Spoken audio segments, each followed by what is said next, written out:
thank you so much for braving the weather today. It's a bit unfortunate that Storm Bert has coincided with our AGM, but trouble is we plan AGMs quite a long way in advance. This is our inaugural Members' Weekend, which combines our annual general meeting. And those of you who attended the online meeting last year may remember that I said then that we were very keen to reinstate the in-person AGMs, because whilst online meetings have been very helpful in past years, I think we've all missed that sort of personal connection. John, plenty of room down here. Ah, hello, Maggie. Just let me get seated.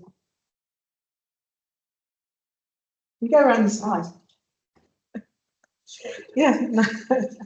Yeah, so we've developed this format to give members a chance to meet up and talk in person with all the trustees and with the staff.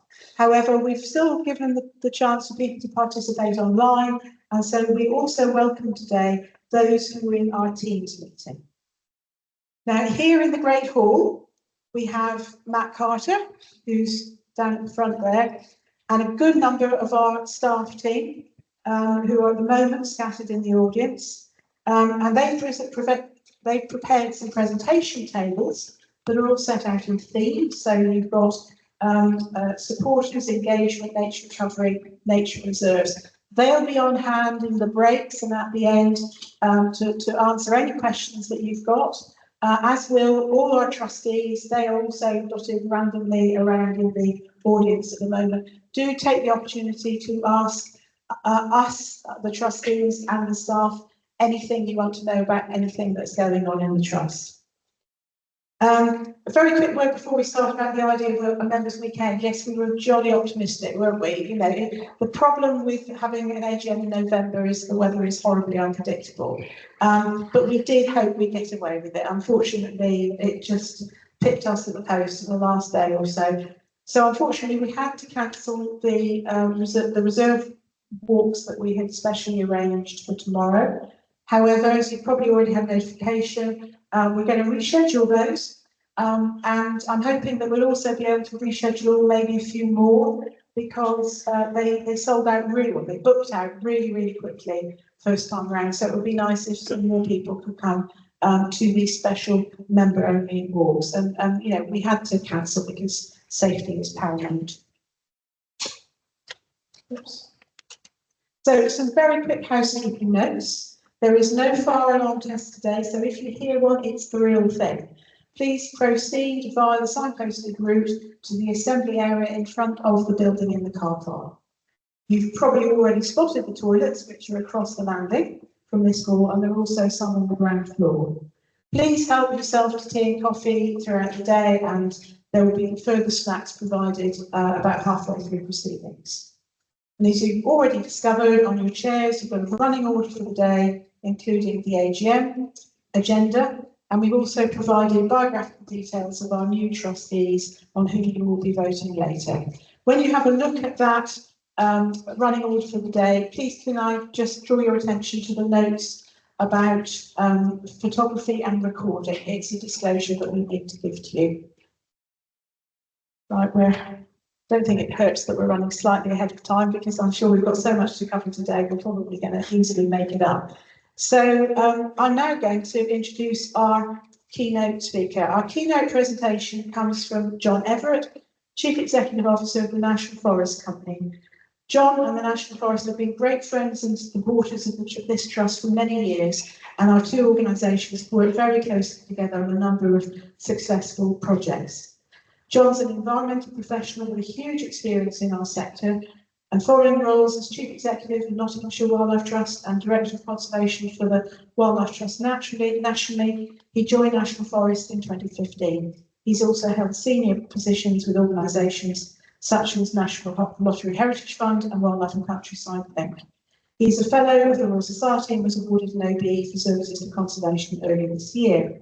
We've got some time scheduled in for questions at the end of John's talk, could online participants please add their questions to the online Q&A function. and we hope that we can get to as many questions as possible within the time available. So without further ado, I shall hand over to John Everitt.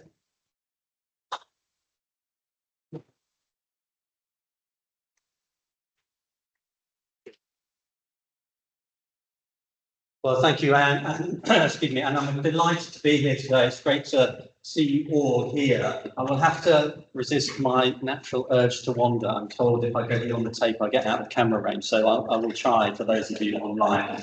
But it's great to be here at an AGM for a wildlife trust. My history within the Wildlife Trust is about 20 years, actually, and I'm used to being in Matt's position where you're always slightly nervous at an AGM. I hope he's feeling okay about today.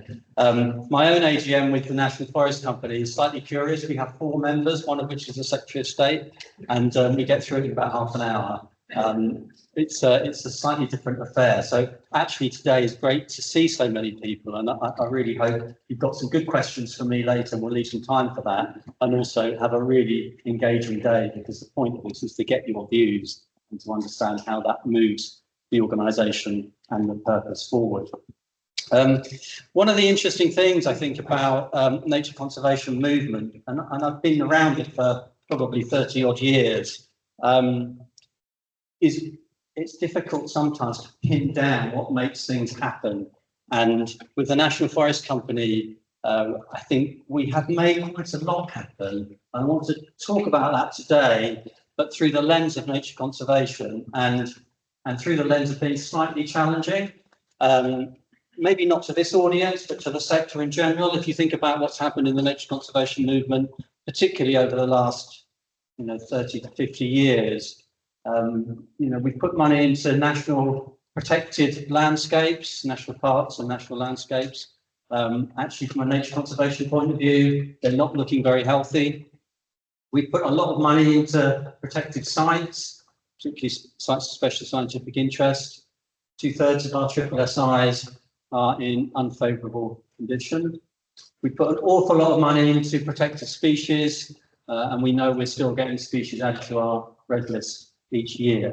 So, there's something fundamentally difficult, I think, in the sector about making progress and getting things done and seeing that we can turn the tide positively. And, we all said, okay, that's because we're not working at a landscape scale, we're working at this kind of species and site scale.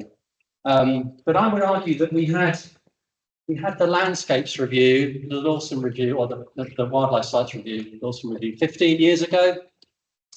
And have we seen the changes that review recommended to put in place around how we deal with sites and how we deal with nature conservation in this country? Again, I would say we haven't done that. And I think we're reaping the difficulties of that. So that's the doom and gloom. Sorry about that. But that's the kind of backdrop I think we're working against. And from a point of view of what I want to tell you about is actually how you can do positive things that can work really, really well for the sector, and how nature conservation actually in this country could be done slightly differently and reimagined. So let me see whether we can get the presentation rolling. Okay. I'm going to pop that there. You're going to pop that there, thank you. So this is the National Forest area, and it's a 200 square mile area. Covers parts of Leicestershire and Staffordshire and Derbyshire. And it's kind of a curious area because it's an artificial boundary. It was kind of created in the late 80s, early 90s, from a much larger area, about 400 square miles, and drawn into this slightly smaller scale in order to be able to demonstrate real impact, and also because it didn't include so much good agricultural land, which is really important. And it's right in the heart of the country, between our big Midland cities. It plays that role of offering a real opportunity to demonstrate landscape change in the lowlands. And if you think about landscape scale recovery, we've got some good examples in the uplands. Again, I would argue we've got very few examples in the lowlands of real change, and hopefully that's something that can be addressed over the next cycle of nature conservation work. So when you look at this area, this 200 square mile area, and you look at it on an OS map, you can see it's a really busy place. There's urban and rural, there's routeways running through it. There's a whole raft of different industries. There's 4 towns that about 250,000 people live in, and very mixed communities as well, some of the least and most deprived communities. And you'd think, actually, that's a really difficult place to make change happen in because of the complications of land ownership, all those difficulties of different players to get on board. But actually, things have really changed in this part of the world. It's complicated also because you've got a whole range of authorities. So the red lines here are the county boundaries. So you can see about half of the forest area is in Leicestershire. The kind of boot that goes down the middle there is the boot of South Derbyshire, and then you've got Staffordshire right at the end there. So again, you've got complications of counties, you've got 6 districts, you've got multiple statutory bodies who cover this area. And again, trying to appeal to and work with all of those agencies is tricky, but is absolutely essential to make these things work. And you know, the forest came about in the sort of late 80s on the back of some of the work that the Conservative government were doing at the time, particularly John Gummer and Michael Heseltine, the idea of urban regeneration and rural regeneration coming out of the Earth Summit. And, you know, it's set up through government, had that cross-government support and has held that ever since, which is remarkable, really. And has always had a real multi-purpose function. And again, that's critical, I think, for some of the things that we're trying to do.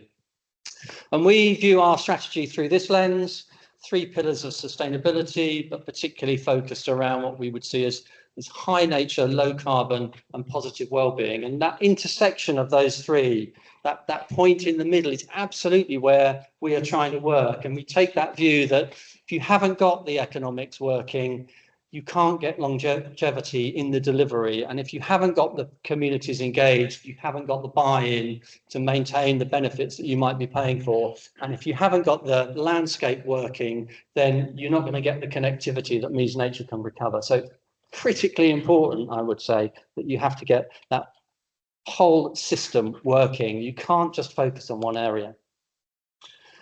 And the National Forest is made up of multiple landscapes, and they all come from a slightly different history. I mean, a lot of industrial history. You've got sand and gravel extraction in the Trent Valley. You've got a whole load of coal and clay extraction through the coal fields. You've got granite extraction in Charnwood, and you've got a lot of agricultural activity as well. So really mixed kind of landscape, and interesting because of that tells slightly different stories. And I was just saying, it's quite a complicated place with a whole raft of things going on, lots of different industry and lots of different types of people. And I think that's kind of helpful as well, because it means you have to be able to argue the case for what you're trying to do to all those different audiences. And ultimately, you have to win that argument with all those different users. We're not just talking about convincing the MOD in parts of Wiltshire or something. This is really complicated in the way that you have to work.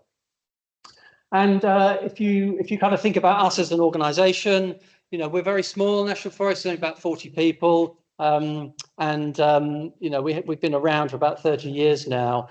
And the kind of nature of what you can do with a small enabling organisation, again, is really fascinating. And having kind of worked nationally with the Wildlife Trust, where you're trying to get 47 wildlife trusts to deliver, I kind of see the job here in the National Forest Company similarly, where I'm working with, multiple wildlife trusts, woodland trusts, national trusts, businesses, communities. It's all the similar sort of thing. It's about enabling and facilitating. And I'm a big fan of trying not to do stuff yourself. I'm a big fan of helping others to do it better.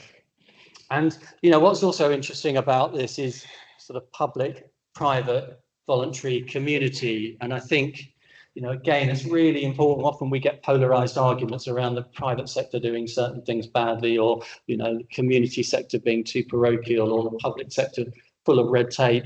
I mean, those all might be slightly true, but actually getting them all to work to their strengths is really, really powerful. And again, that's one of the things I'd like to think we can do. So, I mean, some of you will be familiar with this sort of thing. This is kind of what the National Forest has been doing in its last 30 years. Really dramatic landscape change from what was a bit of a moonscape in those industrial parks to an environment now that people are actually coming into and even travelling to get there. Blimey, that would never have happened, would it? And our communities are shifting from communities that were getting unhealthy because of what they were doing to communities that can now be getting healthy because of what they're doing. I mean, how about that? That's incredible.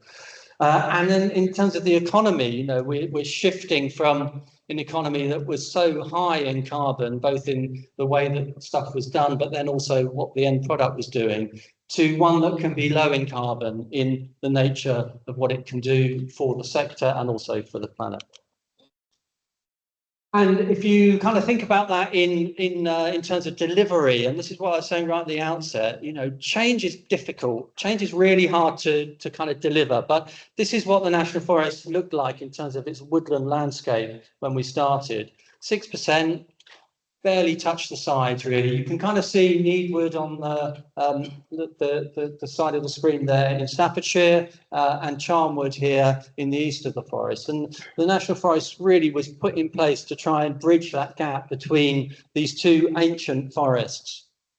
A pitiful woodland cover, one of the lowest in the country when we started.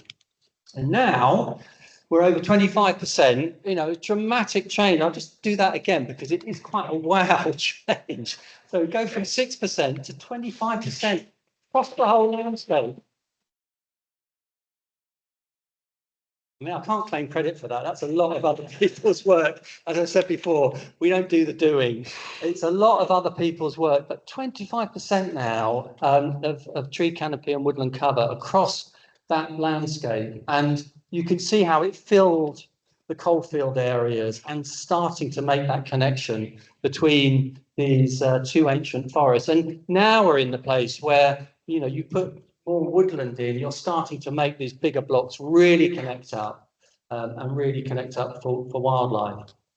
And one of the real things about the way that we've insisted that people work is that access is incredibly important, as you might imagine, in an environment where we've got lots of people and we've got urban areas themselves. So actually, most of what has been achieved has public access of some sort. And that really pays testament to how landowners have been very, very generous in the way that they want to operate, how public and voluntary sector bodies have embraced the vision for the National Forest in order to create some of that. So, I mean, I'll just go through a bit of how we do this, because the how is really important. And we work through these kind of five main lenses, and all of these really are about enabling. And you know, as I said at the outset, I just think it's important that, you know, organisations think about how things connect together in order to make them sustainable. And you know, I did a lot of work in my early career where we funded nature conservation and landscape change. And I've seen that actually then be turned around and be lost. And it's a tragedy. I mean, I feel personally responsible, actually, because what happened in a lot of those cases is the economics wasn't embedded. The long-term buy-in of the landowners wasn't embedded. The opportunity to maintain that over a generation or two wasn't embedded. And I know that's easier with trees because you have to really make that change and that commitment. But it's critically important, I think, if we're going to invest in nature conservation, we have to ensure that we're investing for the long term. So doing a whole range of things to make sure that works is I think, the right thing to do. So creation for us, you know, that's been a kind of really interesting opportunity to get into how you start to make the economics stack up for landowners. And we had some very early schemes that were very, very generous in being economically viable for landowners to take up, and also lots of restoration schemes that obviously were viable at the time as well. But you know, accelerating forest creation is really just sort of critical part of what we do, and using schemes, our own grant schemes, using land acquisition and using planning policy critically have been real drivers of that. You know, something like 15 to 20% of what we've done has come through the planning process. So private sector money, developers and planners on side with it. Every development in the forest contributes to forest related activity. So really, really impressive to be able to embed that.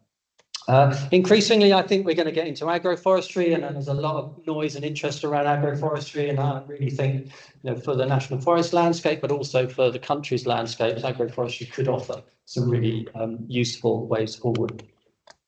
And then also, not forgetting our urban schemes. Our urban schemes are going to create that green infrastructure in those towns and conurbation into the future. And that's really important as the climate changes, as we know we need to adapt, and as we start to get into that place where we see the need for shade, urban cooling, the need to start to zone parts of the country so that we can make sure that they're livable. The relationship with flood and water management going to be really, really important, that we make sure we keep working in our urban spaces. Something's gone wrong with the presentation. Apologies. But the kind of people side of some of this is critically important for us, and that comes through our woodland management. And woodland management, when we started 30 years ago, we were about planting trees, and the idea that those might need to be managed, I don't think was in the culture of the organisation, and that evolution. It's about 15 years in, and blimey, okay, these trees need management, was a bit of a realisation, I think. And we've got to the point now where actually management is embedded, and it should have been right at the outset. And that's not just about actually getting in and physically doing the work. It's actually also about the skills that we need, the contracting that we need, the kind of networks, the kits to do it. All of that infrastructure had to be grown very, very rapidly in order to make sure we could meet the need of woodland management. And management does all of that for timber, but it also helps to deal with pests and diseases. It helps to keep access open. It helps to structure habitat for biodiversity. So it's doing a whole range of things in the nature of that. And also, as you saw earlier, it starts to impact people. Some of my slides are not coming through for some reason, so you're seeing a few repeated, but don't worry about that, that's okay. On management as well, we've got a real opportunity, I think, to do some very dedicated species work. And, some of that is looking at focused species recovery, and some of it also is thinking about how we can start to do that connectivity of habitats, and also recognising the needs of our wider priority habitats, not just woodland, so grassland, heath and wetland, etc., in the national forest, to kind of create that wider landscape. Yeah, it's definitely something slightly weird going on with slides. So, I mean, the third thing's about inspiring people, and this is really, really critical. And again, it plays into that whole piece about long-term and the generational change. And some of the work that we've been doing and focused around is getting every school child in the forest having regular outdoor learning as part of their upbringing. So working with all of our primary schools, all of our secondary schools, and now into early years. And we've now got to the point where 90% of our primary schools do have regular outdoor learning. That's gone up from about 25% when we started this work in about 2016. So, the idea that our kids will be out in woodlands learning and gaining confidence and skills and starting to understand the needs and nature of woodlands and not be afraid of them, and that wider opportunity to be in a natural environment and be healthy in that environment. Again, that's starting to embed some of that learning, some of that opportunity right across the national forest. It's something like there's 88 primary schools in the national forest. So, we've only got about another 8 to 10 schools to get to before we've got all of them with regular outdoor learning. And we're starting to make progress with secondary now as well. And that idea that it becomes embedded in the culture and community of the place, really, really interesting. You can do one-off things, but actually embedding something takes much more time and energy. And also within our work to inspire, we've started to move into what we're calling arts and creativity, which can sound a bit woody, but it's actually about engaging people through a different mechanism. So a lot of people, they might not have the nature conservation as their first entry point, but actually their entry point might be about video or music or dance or poetry or a whole range of other creative expression. And what a wonderful way, actually, to get people then starting to express their inspiration and their creativity around the nature of the place and also the opportunity that that place provides. So we've been doing festivals and engagement and grant aiding different bodies to really start to think about how they can express the national forest, and then that can become part of the place, whether it's through sculpture or events or activities that again can have a lasting opportunity to sit in the landscape. And we took on Conkers, the Conkers Centre, a couple of years ago. That was quite a struggle to do that. We did it because everyone associates Conkers with the National Forest and the National Forest Company, and yet we didn't really own it or direct it. So we thought we need to get to that point where we can use it constructively. So we took on Conkers. It has about 220,000 visitors a year. It has that shop window opportunity to be a real chance to showcase, and increasingly, and we just like to get the vision in place to do the investment in Conkers, but it has a real opportunity, I think, to be a flagship for what the National Forest will do. And then equally around our work with engagement, I mentioned the opportunity with access. Access is incredibly important. If people can't get into these sites, then they can't feel the benefit of them. If they can't feel the benefit of them, why would they bother thinking that they're important? So having woodlands that people can use also allows small businesses to develop within those, whether those are contracting businesses or whether they're other businesses that start to link into getting people into woodlands and building that kind of tourism and visitor and leisure opportunity. And then equally around some of this work is starting to get to the point where we can be doing much more volunteering activity and coordinating volunteering activity to the highest standard, not just to have economies of scale with the way that we manage some of this stuff, but also getting to the point where the health benefits of people being out in the natural world and starting to do some physical work within it becomes part of the health sector and social prescribing and the needs for mental health and well-being. So again, getting to the point where you can mainstream those services within the sector. I mentioned the economy, and the economy is really important in how we think about embedding the tourism sector for the National Forest Company. And National Forest really, really critical, about 5,000 jobs in the tourism sector within the forest.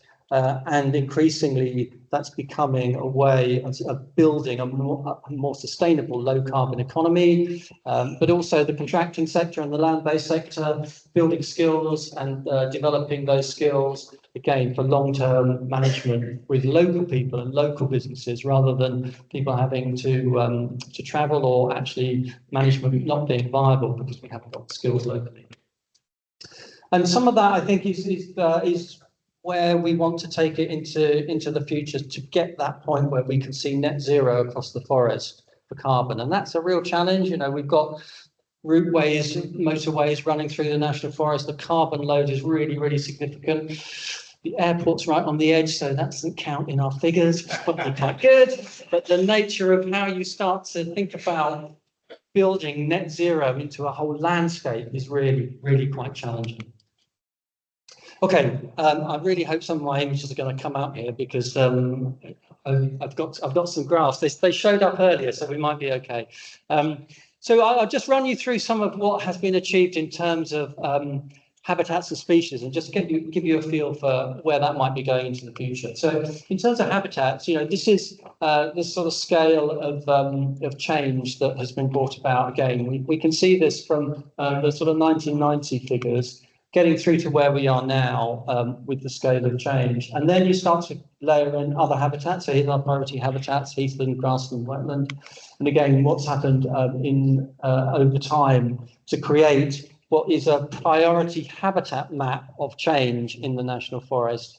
And, you know, that map gives us a feel for how connected our landscape is now for wildlife. And how that can help us to get to our 30 by 30 goals, 30% of the landscape managed for wildlife by 2030. And then if you think about species as well, over 30 years. Some really interesting change. It's come up, thank goodness for that. So, we did some work looking at species abundance across a whole range of different groups. And you can see the trajectory of those graphs showing the positive change of species abundance in all of those different groups. And this is just using record centre records. It's not anything too fancy, but it demonstrates over time that we've seen quite dramatic change. And when you then look at the variety of species, again, you see a similar sort of trajectory of positive change. And just remember, we've got, whatever it is, just over 2% of triple SIs in the National Forest, tiny proportion of the landscape is protected species, protected sites. We've got no protected landscape status. And yes, we've got some protected species, but we all know how nature depleted Leicestershire and Rutland is as an area, relative to the country. So, we're dealing with a landscape where we haven't got much of that national infrastructure to help us of protected status, but actually we've seen really dramatic change. And when you look at some of that also in case study species, it's even more dramatic. And okay, you could say you didn't have any woodlands at the start, so of course you're going to see increases in woodland birds. Even just a very small increase in percentage terms is really significant. So yeah, I accept that, but factor that in across all of those species, all of that variety, and also individual species case studies, you can start to see the building blocks for real change across a landscape. And you might not have time to read this, but the point of this is that this is at a time where we've seen national declines in virtually all of those groups. And I do worry that the nature conservation movement does feel sometimes like we're monitoring decline, and that is just the worst thing. We have to get over that loop of monitoring decline into celebrating positive change. So here's a little bit of celebrating positive change that we can all enjoy and all be part of. I just feel we can do so much more. And that really is one of the challenges of biodiversity and 30 by 30, really getting us to that point. And what the National Forest Company is doing now to try and get that whole landscape in good shape is some really impressive mapping work that can help us understand where we can get the biggest benefit for intervention and investment. And this sort of thing helps us do that with some biodiversity opportunity mapping. You have to take into account what's there already. So this is a map of the agricultural land classes in the forest. So we make sure that we're not creating new woodland on really important agricultural land, very little grade 2 land and above in the National Forest. Most of what we've delivered has been on grade 4 and below. We're starting to work with grade 3 land now, but much of that, as I mentioned before, is going to be through agroforestry and extensive planting. And I think that's a way of keeping production, but also keeping landscape improvement going. And also at the same time, we've got things like nature recovery strategies, and some of your team here have done some fantastic work in Leicestershire and Rutland around nature recovery strategies, and I think that does give us some real hope for the future. And also at the same time, we've got that opportunity to look at new schemes, new ways of doing things. We don't polarise the argument into certain land use over there and other land use here. We can actually integrate much better, not just in the rural environment, but actually in our urban environments also. And biodiversity net gain, and the way we can use the planning system does give us some opportunity. The planning policies in the National Forest are some of the best in the country. In some ways, net gain might even be a weakening of what we've already got in the National Forest. So we're just working out how we best integrate to take real advantage of that. But more broadly, it does give us some levers. It does give us some investment opportunities. And I really think net gain could be a powerful good if we harness it right. And then private finance, which has been one of those really tricky things. How do you lever in private investment into the landscape in a way that everyone feels comfortable with? And I think it's fair to say we're all learning how to do that well, with the kinds of investment we're comfortable with, the scale of that investment to make it viable, and the outcomes that can be deliverable.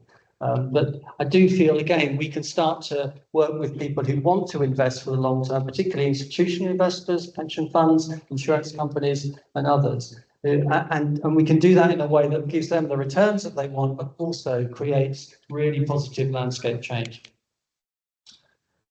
And our approach is very much like this. You know, we're not just talking about protected landscapes and protected species. We're actually trying to look at a landscape as a whole.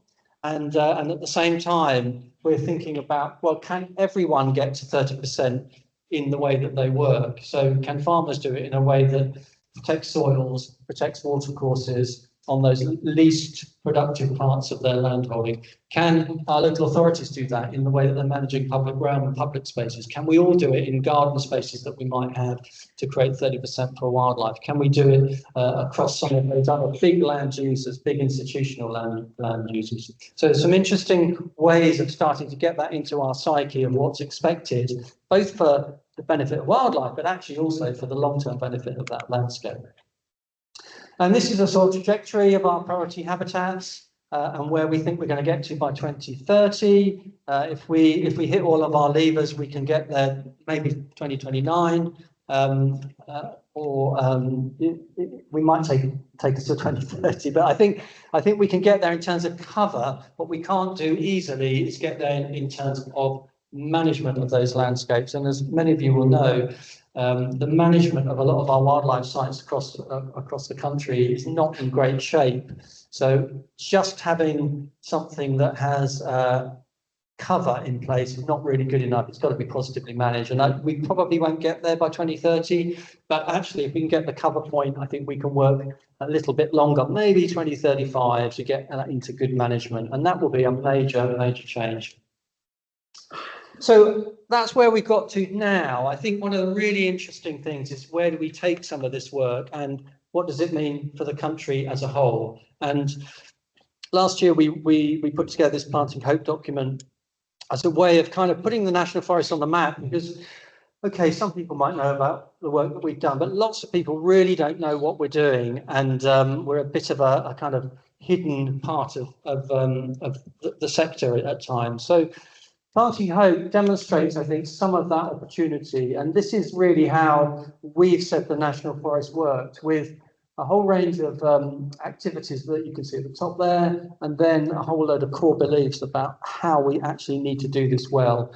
And this becomes our blueprint, our strategy for doing more of this work, both within the National Forest itself, but actually how you can start to spread that out around the country and share some of that learning and demonstrate some of that celebratory change that you've seen. And you know, these guiding principles are really important. Sometimes they get a bit forgotten. You have to have vision, you have to have real strategy, and you have to be able to carry people with you. And I would argue you only really do that with something that's big and bold and imaginative. And then at the same time, you know, there's a whole raft of other things that are really essential to build into that strategy in order to make sure that you're bringing everyone with you and you're mainstreaming. And then in terms of the core beliefs, I mean, this to me is just basic stuff, but it's about your values, really. Who are we doing it for? Who are we doing it with? Why are we doing it? How do we measure some of that success to make sure that we're doing it in the right way? And you know, they're just really, really key for me. And you know, it gives me great pleasure to see some of this work in practice and see that we can embed it for at least the next generation. And the nature, I think, of some of the work that we've been doing, that should have been an image of Charnwood, a lovely image of Charnwood. So again, it's not quite popped up, but you know, your team has done some really good work with us in Charnwood Forest, and that's one of the most precious landscapes here in the National Forest. And it demonstrates, I think, what you can do with landscape change in quite a complicated and precious landscape. And part of that is understanding that Charnwood is as it is for a reason, because it hasn't been developed or it hasn't been farmed in a particular way. And so what we've been able to do, I think, is is harness some of that and convene a bigger partnership of people in Charnwood with new investment to really focus on that landscape change. And the outcome of that work, that landscape partnership scheme, is to get Charnwood as a global geopark, which will really put it on the international map and give it that longevity into the future. So we're really, really looking forward to that application going in probably 18 months' time. And just be fabulous, I think, for Charnwood.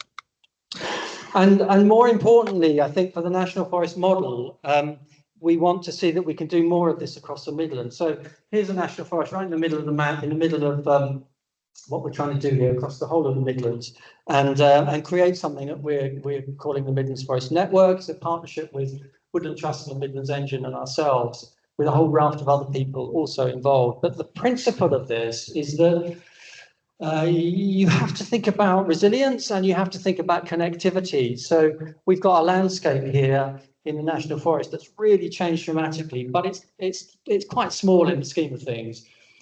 So you take the same laws and principles. How do you join these up? How do you start to connect to create something much bigger and more dramatic and more resilient to change? Well, you connect, of course, and we've got other forested initiatives in the Midlands, but they are equally isolated. And the idea of starting to grow and enhance those, but at the same time connecting them through corridors, strategic corridors, becomes really interesting. So, you know, for us in the National Forest, it's not a big jump to go up into Nottinghamshire, into the Greenwood Community Forest, or into Derbyshire and their new Hartwood Community Forest. It's not such a big jump to move across to Cannock Chase and the Forest of Mercia into Staffordshire.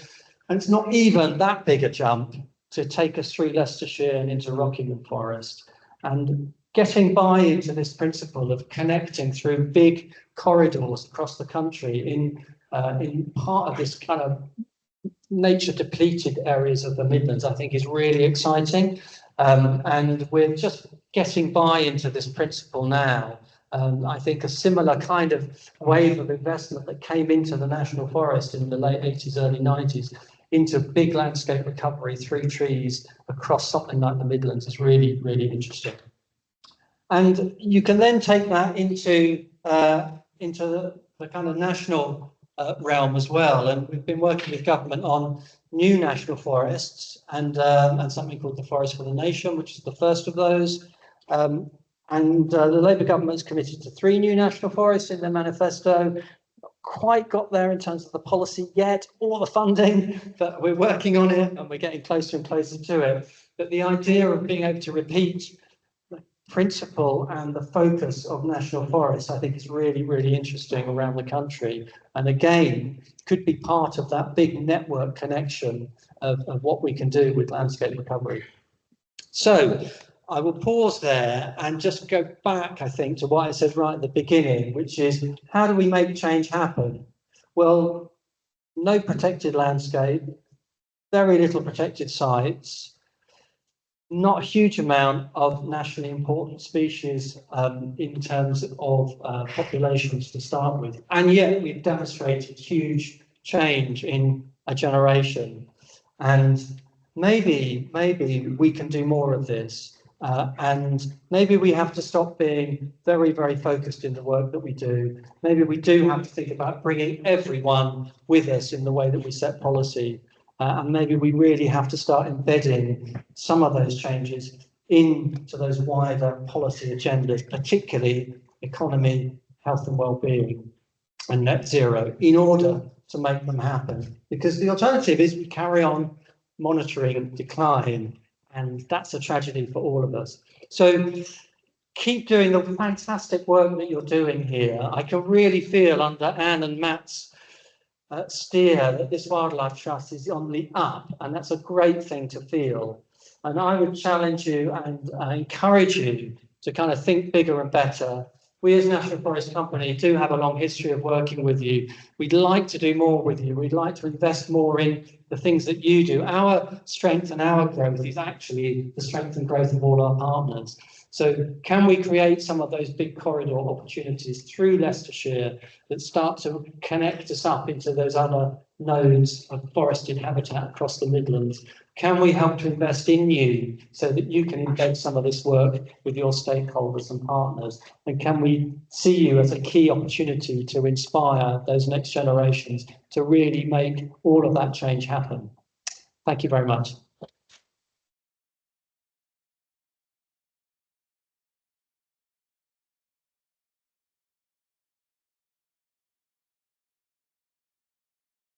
Thank you, John. It's an absolutely brilliant talk with lots of vision in it, but lots of not forgetting the practicalities as well. We've got to have that wide sort of horizons for planning, but we mustn't forget the money. We mustn't forget the long-term management. We've got to build that in from the start. Otherwise, as you say, it just runs into the sand and there's a whole pile of effort for nothing in due course. So fantastic, inspiring stuff from the forest. What an amazing map of all those forested areas over 30 years. It just shows that it can be done, even if it's done in small increments, it can still be done. So we've got a good bit of time now for questions from the audience. When you put your hand up, if you could just state your name for the record, I'd be grateful. And then we've got a roving microphone, so they'll come to you. So first of all, the gentleman there, please.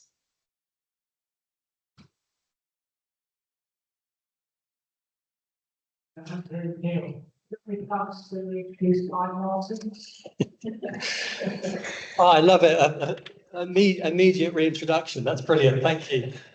Yes, is the question. Is the answer to the question.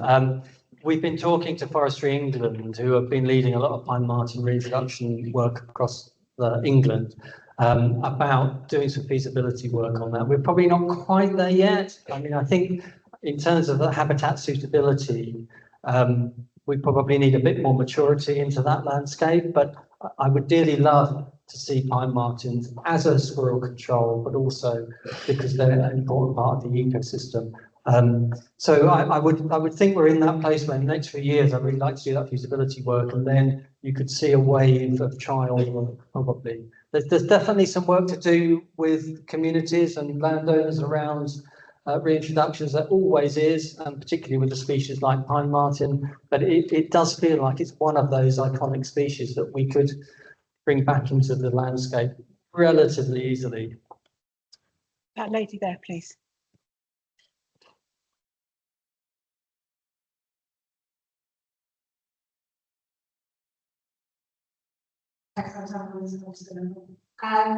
You mentioned agroforestry. Could you expand a little bit more on how nature conservation and the food system can be really positive together?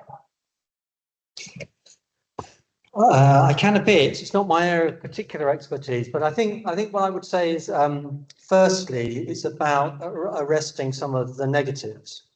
So we know that a lot of agricultural systems are struggling to keep hold of good soils and are causing problems with runoff into watercourses. I mean, the two major problems for the agricultural sector. So agroforestry can support both of those immediately, really, by helping to prevent runoff and also by helping to shore up soils and prevent erosion. So there's an arrest of the negatives. Then in terms of the positives, well, some of those systems are actually about enhancing pollinators because they're good for the crops, whatever those crops are in an agroforestry system. But also good for wildlife in the sense of pollination. So you can start to get some of those immediate tie-ins with production. And then, of course, you in an agroforestry system, you're creating diversity. And some of that is diversity of structure with height of habitat, if you've got trees and scrub in there. And some of it is also in species diversity. So you're starting to create the environment for other species to come in. And then I would also say that in an agroforestry system, I do think there's opportunity to start to change the mindset of this kind of production right to the margins to max it out, because I think is you start to see that you have a different system with a different economy, and that might mean that actually you then think, well, I might have a small woodland that has a timber economy, and I might have a farm shop that has a different economy, and I might then have some other people coming onto my land to do something different, again creating a different economy. So again, I think it is about starting to maybe break up that kind of monocultural system in order to benefit diversity in the landscape and in the habitats. Maddie, John Etherton there. Come to you in a minute. Hi, I'm John Everitt. We've got no landscape designation, but I can see that's not really what it's all about. We've got quite good badging. Where would you like to get to in that whole area? Sort of badging? Well, I see the lack of a landscape designation as a real positive, because it means that you can do stuff, whereas a lot of national parks and national landscapes, the planning policies say you can't do a lot of stuff, and that makes it really difficult. So I really see it as positive, and I think that's part of this idea that if we create new national forests, then they are created in this image of you can do things positively for change rather than you can't do things. So I think that's the first thing. The second thing I would say is I do see that we have a suite of protected landscapes, and that's for a reason. We don't have a suite of transformational landscapes. Now, maybe we should. Maybe the national forests could be transformational landscapes where we select them for certain reasons to demonstrate transformation and to invest in transformation. And that's where I'd like to get to. And that's kind of that's my elevator pitch when I get in front of the minister next. Thank you. Gentleman over there, please. Who's got the? Oh, was one mic, is there? Gentleman in the brown jumper over there. Hi, Russell. Forest is much more landscape, is much more than tree planting. And I haven't heard very much in your talk about the other very important parts of nature that are within this area, for instance, wetland and heath. Would you like to say a little bit about how that the whole project is encouraging developing other parts of the landscape? Yeah, it's a good point, and I probably didn't emphasise it enough. You can do quite a lot with maps and statistics. When we talk about forest, we talk about forest habitats. It's kind of tree and forest habitats. So some of that is a site base which may have a woodland, may have some wood pasture, may then have some open habitat, may then have some wetlands. And we don't really stick with some of that really hard and fast definition of just showing woodland. So if you look at that percentage map, 25% forest cover, about 18% is woodland, 18% is woodland. So actually you've got quite a high percentage, which is what we would see as other habitats within the forest complex. And then, as I also showed, we've got up around 28% of priority habitat across the board, so a little bit more on top of that 25. So yeah, it's all in there, and the opportunity mapping that was demonstrated there is actually about making sure that we're leaving space for the expansion and resilience of those other habitats, important grasslands, important wetlands, important heathlands, and that kind of plays into the 30 by 30 principles, and also plays into the nature recovery strategy. So it's all in there. I probably didn't draw it out enough for you, sorry. Maddie, gentleman right at the back first, and then that lady there. To walk in national forest every day between one of the things I see is that some of the early planting involves non-native species. And what are your thoughts on, maybe with hindsight, should there be there? What are your thoughts about?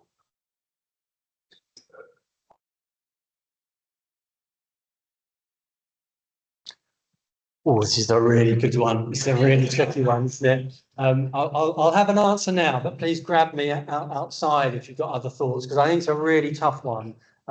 Because what we're trying to play out is is native species and all the benefits of those alongside productive woodlands, alongside resilience and climate change and pests and disease. So we've got a whole load of drivers that we're trying to manage. I would start by saying we've always planted, on the whole, mixed species and primarily native. So I think the figures are something like over 90% native species and pretty much always mixed. So I think that's a good starting point. Yes, there will be species that were probably in the early days maybe the wrong ones. There's one or two poplar plantations that feel a bit misguided now, but not many of those. And some of that non-native species in the mix has also been dealt with through management. You know, you can start to do selective management to try and reduce the incidence of some species you might feel are inappropriate now. And then you've got things like ash dieback that have also taken out some species. And you know, in the case of disease, if you plant mixed, it's less of an issue, of course, and you'll get recovery. So I would always go for mixed. I would go for primarily native, and I would say you can deal with some of those issues through management. So that's the start of the argument. The second point, though, is, blimey, what's going to happen in the next 50 years? We're planting trees now that need to be either productive or part of our landscape in 50 years, maybe 100 years' time. And are those going to be the species we've currently got? What we're trying to do to resolve that is introduce more exotic species, more southern provenance species, work with people like Forest Research to have more plots where we can monitor change. I wouldn't say we've got the answer to that, but I don't think anyone has the answer.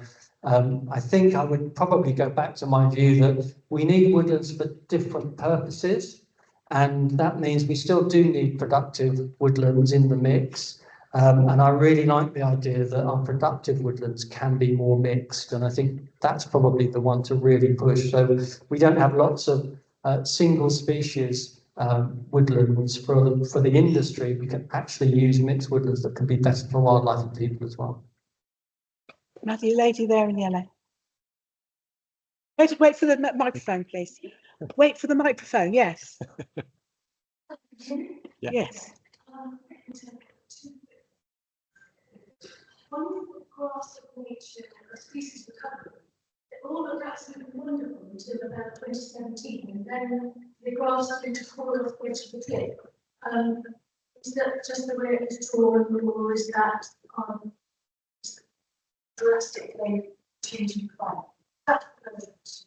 The second question is obviously all the farmers and narrative one, the process changes to that inheritance. My fear is that that's continuing as parcels of land sold to developers. It can be turned into a positive, more land being available for reintroducing. Okay, let me deal with the first one very quickly. I think we're still trying to understand some of the noise in those figures, because they are, I mean, you saw some of them are very variable, aren't they? And they kind of have got, it's a trend, but they're actually up and down. And I think trying to understand how much of that is either just noise in the numbers and some of it is kind of survey bias, or whether it's something more real. So I probably haven't got an answer to that yet. We need to do some more work to find out. The point about inheritance tax, oh my goodness. I think what I would say is, you know, you plant trees on agricultural land, and what happens is the values go down. And I do think that people might be planting trees in order to reduce the value of some of their land holdings in order to come under the threshold or help to manage their inheritance tax. So there may be some ways of being creative with what we would see as nature's recovery through a policy like that. There is definitely an opportunity to look at the distribution of land slightly differently to do a nature recovery job alongside productive farming and alongside other energy use or housing or whatever we need land for. I'm not sure, I mean, it's not a political point, but I'm not sure the change in inheritance tax in isolation is something that is going to sort of drive that change. I think we need a much bigger discussion about land use mapping, identifying where we can put the right services and land use across different parts of the country. We do it for housing, We do it for industry, we don't really do it for other stuff very well, certainly not at a regional level. So there's a bigger discussion about how we do that and then sit the policy drivers within it. So I do think we can do it positively, but it's a bigger kind of driver thing that we need to try and address. It would have to be a very, very quick one. With that it'd be that lady there, but it'd have to be a very, very quick one. So, and then we'll close that. Well, the Irish farm line as a society, and I noticed in all the work, highlighting the shape of wildlife, which is a good fact. I monitoring possible as well. Think about it as well as all the. Now that's a super question. I did start my career as a botanical surveyor at Essex Wildlife Trust when I left school, and I do feel as though we haven't really got a handle on the botany in quite the same way. It is on the list, and a lot of that work was done, particularly on mobile species. You're right. Yes, there are corresponding figures on the flora, but we haven't got them to present today. I think what it's demonstrating is, we put new woodlands in and they take some time to get that ground flora in place. So, the graph is probably a bit steeper in terms of, it's a bit more shallow in terms of getting the changes. But seeing that woodland flora change, where we've either got in and managed woodlands to allow more light in, or starting to see recovery of those species where there might be seed banks still in the soil, is definitely a trend. I can't present it today. Maybe that's a good one for the next time I can present something to you. Right, what a fantastic set of questions. Thank you so much. Apologies to the person online who asked a question. We really have run out of time now. However, John's going to be around for the rest of the meeting up until the end. So in a break, do collar him if you've got any more questions. And for those online, any questions that we don't manage to answer today, we'll get you the answer and we'll post it on the website in due course. I just want to say again to, who's gone? Is he gone? Yeah, so thank you so much to John for such a fantastic talk. And can we just show our appreciation? Thanks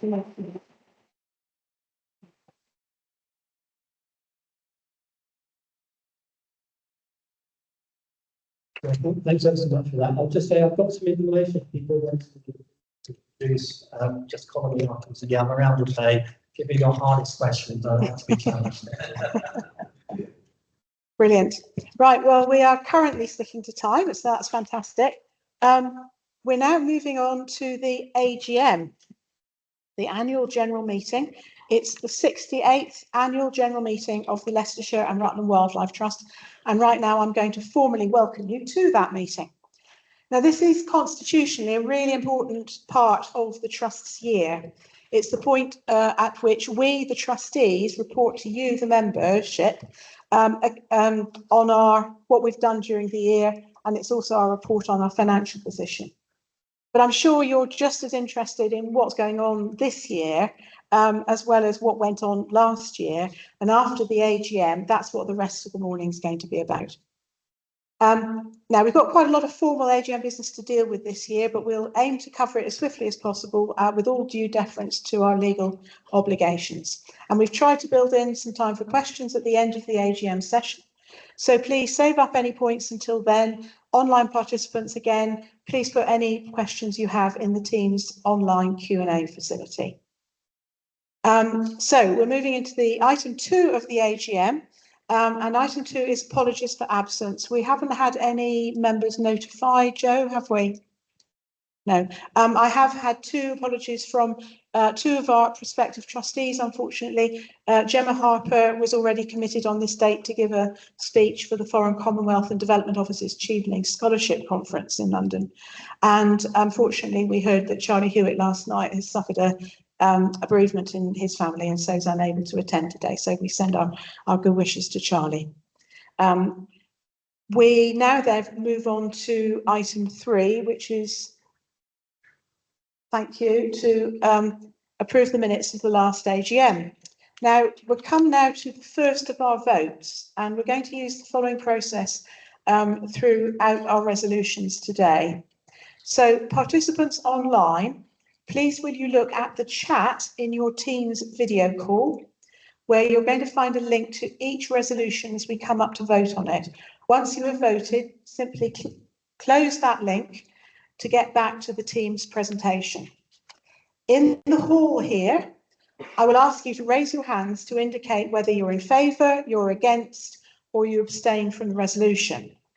Now, we know how many voting members we have in the hall today. So where there is a very clear majority one way or the other, we will simply count the smaller votes in order to produce a figure for the majority. We believe this is the most efficient way of getting through the voting process today because we've got a lot of resolutions to cover. However, and this is very important, if we see that there is anywhere close to being a tight decision, then we will do a full count. And I'm going to remind you of this process every time we come to a resolution. The chair here, our honorary treasurer, we're going to be the initial counters of the votes. So Andy will be up here with me at the moment, and our honorary secretary, Peter Williams, down there is recording all this for posterity. So oh dear.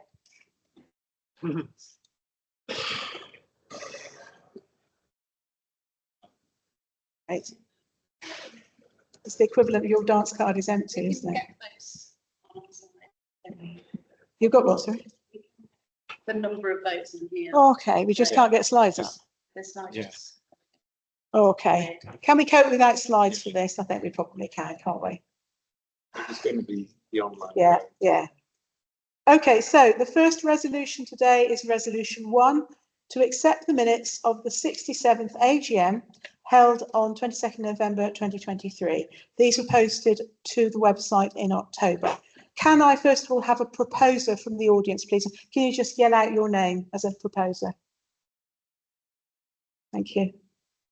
And can I have a seconder, please? David Duckett, thank you. So online participants, please now vote via the link in your Teams chat. Here in the hall, all in favour, please raise your hands. Oh, I think we're probably all right on that one. But anyway, for completeness sake, all not in favour, please raise your hands. Right. And all those wishing to abstain, please raise your hands. We've got.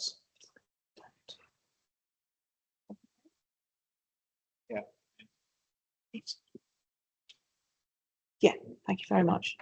We've got 8 people abstaining. And we're now just, it's like election night, isn't it? We're now adding the online votes to the votes in the hall. And any moment now, we will get the result of this nail-biting resolution. Any minute now.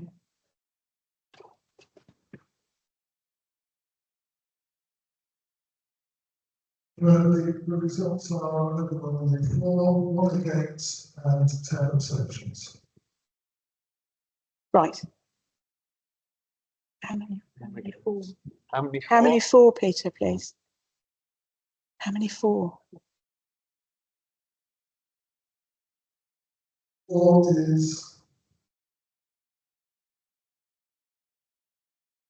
39.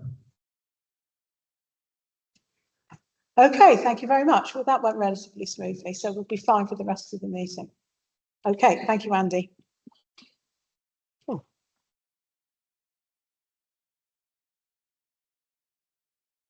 I think must be one down. Right. Oh, well done. They're back. Fantastic. So item 4 on the agenda is the report of the council for the year ending 31st March 2024. So the formal report of the Council of Trustees covers financial year 23-24, and I always find it a little bit unfortunate that because we are reporting on the year ended March 2024, we are in our report, in our formal report, in consequence, always looking back instead of looking forward to all the exciting stuff we're doing right now, and we're some 8 months beyond the year end, but that's something you just can't avoid with normal reporting deadlines. It's something we are obliged by law to do. So we've already provided the membership with our full annual report of the trustees, which is contained within the statutory financial statements, and the somewhat shorter and prettier annual review, which you have all received. So what I'm going to do today is effectively give you a summary of that, because I'm sure you all had a chance to at least skim through the written reports in one form or another. I'll be handing over to Matt at the end of my part of the council report to give us a bit of an update on current progress. And our current and future work is going to be covered by the other presentations that we have happening today after the AGM.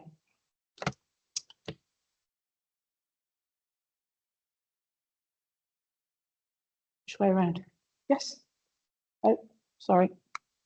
There we go. Right.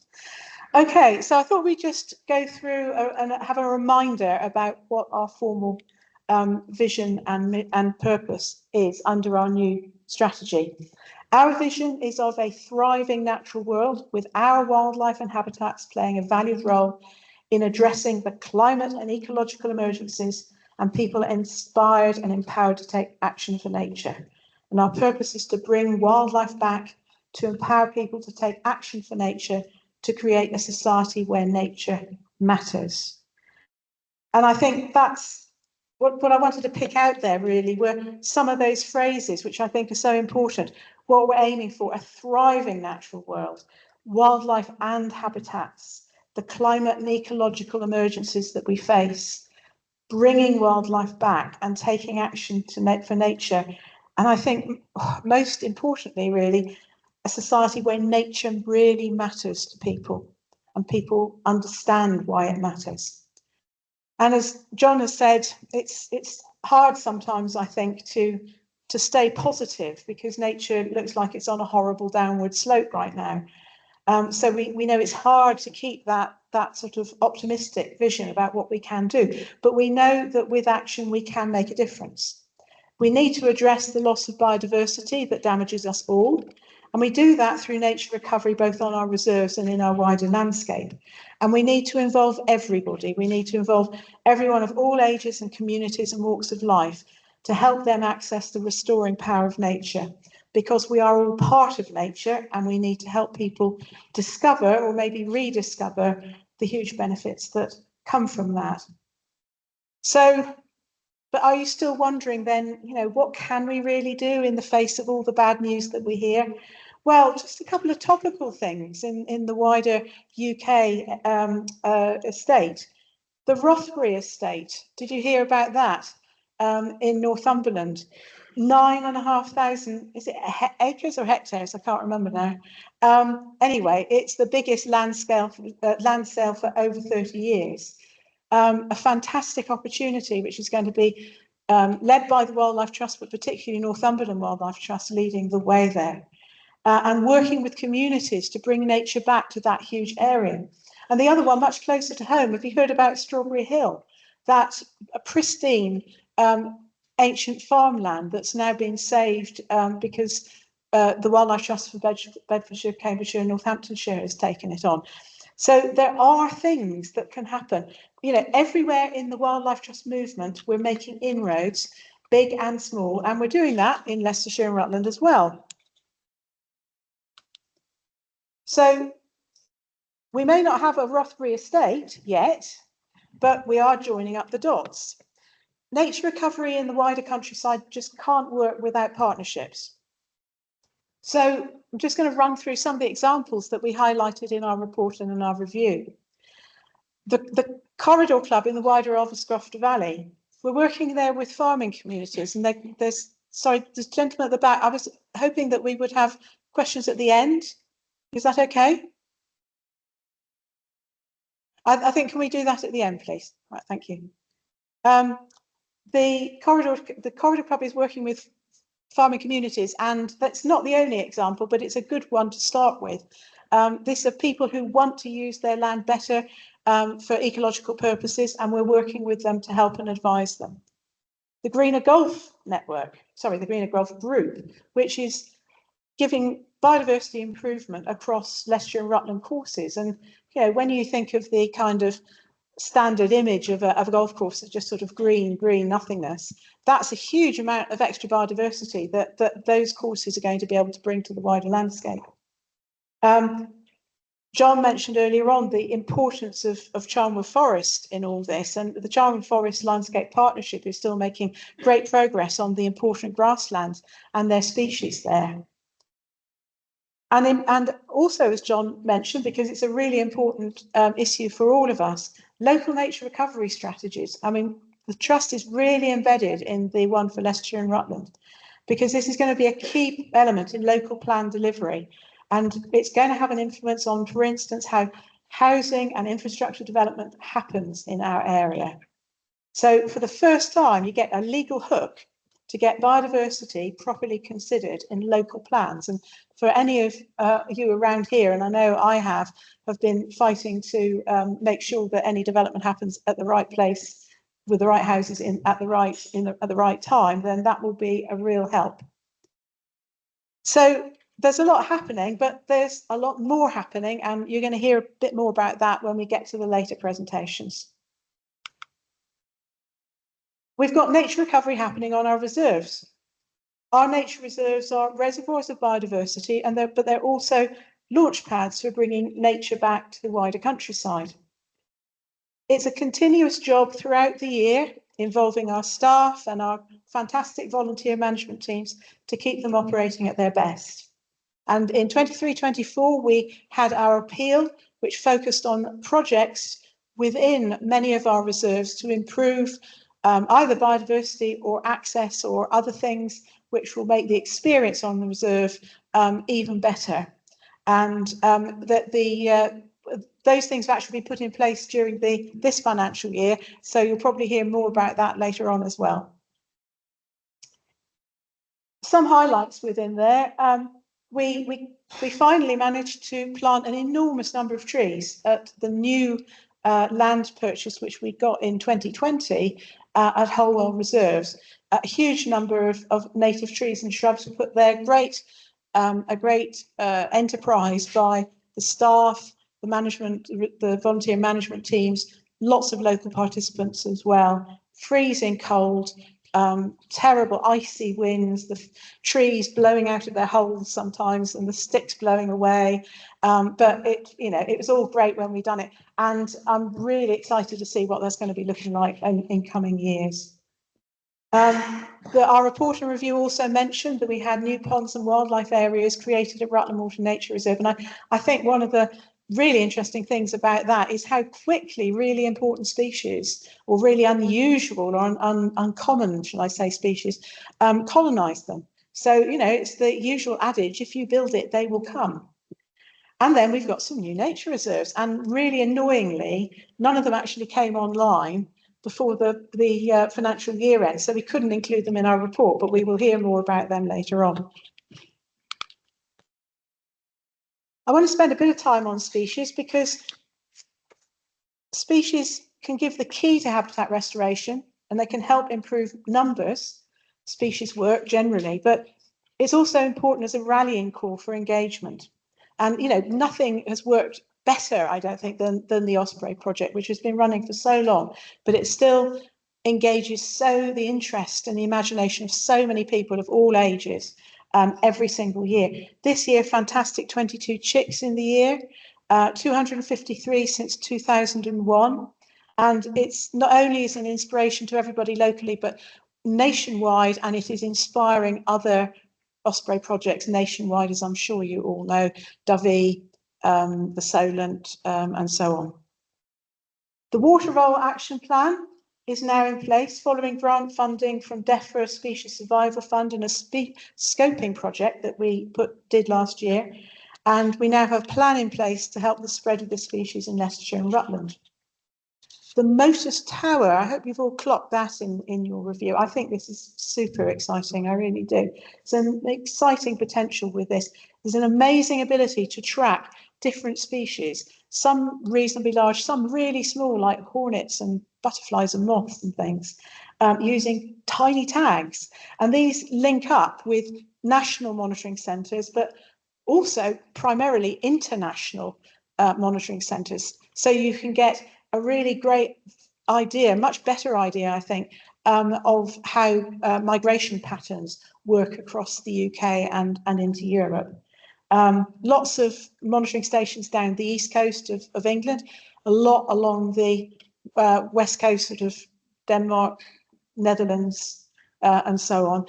Not so many in UK at the moment, so really hoping that that our participation is going to drive that. And the amount of monitoring we can do actually depends on the number of tags we've got. So if you're wondering about a good Christmas present for anybody, then I can tell you a tag is certainly the present for the person who's got everything. So if you're interested in that, let us know. Tim Sexton at Rutland Water would be the right person to do it to. I also wanted to highlight the small mammal work that's gone on at Rutland Water Nature Reserve, which was we noted in the report and the review this year. It's volunteers at the reserve that have done in establishing the presence of small mammal species there. So some surprising results coming through about distribution. And I think it's a brilliant example of how volunteer expertise in this kind of data gathering can be of huge benefit to our management plans, even if it means routinely getting wet and very cold. And that actually leads me to a general thanks to all our volunteer recorders who work in data collection across the Trust. The more targeted recording data we can have, the better our future plans can be. As I said earlier, we have to work with all our communities to build a love of and interest in nature and to help people access the benefits that time in nature can bring. Education is a big part of this, so that's what I'm just going to run through on this slide. We'll continue to work with the next generation. We were still working with the final stages of our PPL funding for forest schools, and we have additional funding from people like Melton Mowbray to carry on doing forest schools in our two areas. We do wild tots and wild play sessions. We are going to be continuing work with other school groups of older ages, if I can describe them with that. That will be rolling out later next calendar year because we have to sort of work with school calendars and how they want to do their visits. But we're hoping to be able to do that from Rutland Water. And there have been further successes this year with our Next Door Nature project, which is connecting communities, people and green spaces in the city of Leicester. And you'll hear a lot more about that later today. So the vital work that we are doing and which we're reporting on today, and it's the work that's in our report and in our review, would be impossible to achieve without the support we get from a wide range of people and organisations. We are grateful to each and every one. Now, there's all sorts of people on this slide, as you might imagine, partners and partnerships and funding from businesses, community groups, local authorities, a wide range of supporters of every kind throughout the community. We've got a fantastic band of volunteers, huge amounts of volunteer time given and huge amounts of impact that time creates on our reserves and elsewhere. So thank you so much to that volunteer team. But of course, I have to say thank you to our membership, over 19,000 at the year end, and the number's still going up. As we say every year, we can't do it without you. So thank you for your constant presence at our back.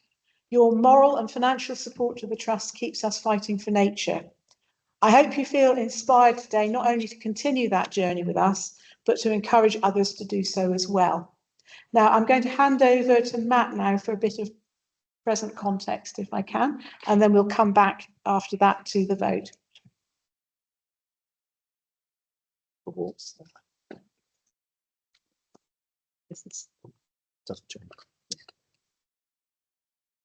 Right, welcome, thank you. Lovely to see everybody here. Lovely to see everybody who's joined us online.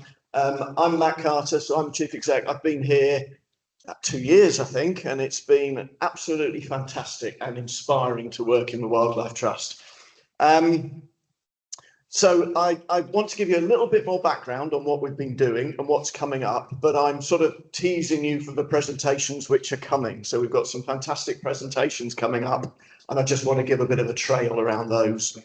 So John gave us a wonderfully inspiring talk. Thank you, John, that was great. And now I bring you all down a bit and sort of depress you a bit more. This is where I always think our core purpose comes from. And that sentence at the top, the UK, one of the most nature depleted countries on earth. I never want us to be comfortable with that. It feels to me that we've got to keep reflecting on that and feeling it's unacceptable. And that really drives the actions and our desire to do work. The graphs on the side here just really show declines in abundance of species and diversity of species. And this is an independent report produced by about 60 conservation partners. And it really tells, you know, the picture of what's happening. And that's why our work is so important. If we bring that back to Leicestershire and Rutland, you can see that the same sort of figures are shown there. And there's some really depressing figures that come across. And this is taken from the Leicestershire and Rutland Biodiversity Action Plan. And that's why it's so important to see from a National Forest perspective that we can actually do some things about these and we can do some changes. So that's enough of the negative. When we talked last time at the AGM, I talked about a restructuring and we talked about the reason for that restructuring of wanting to bring a focus back to nature recovery and to be able to do more and shout louder about what we believed in. And I'm really just saying we've completed that restructuring. We've got all our people in posts, we've got all the formalities completed, and now we're able to move forward and start. And I think we're starting to see the real benefits of that coming out now. So I'm slightly jealous of John's amazingly good maps and interpretation. That's as good as I could get. So if we look at our nature reserves, Joe, our head of nature reserves, will be giving us a presentation, so I don't want to go into too much details. But we're following what's been mentioned as the Lawton principles around our nature reserves, which are making more space for nature, bigger, better, and more connected. And that's what you can see there in some of the initiatives we've got across some of our reserves here. These are the areas we're working and where we're optimistic, and we're trying to build on our existing nature reserves. We're trying to move into areas where we haven't been to improve that connectivity. And we're trying to just enhance and grow our nature reserve network. So some really exciting stuff coming there, but I'm not going to tell you anymore. I'm going to wait for Joe to come and explain more around that.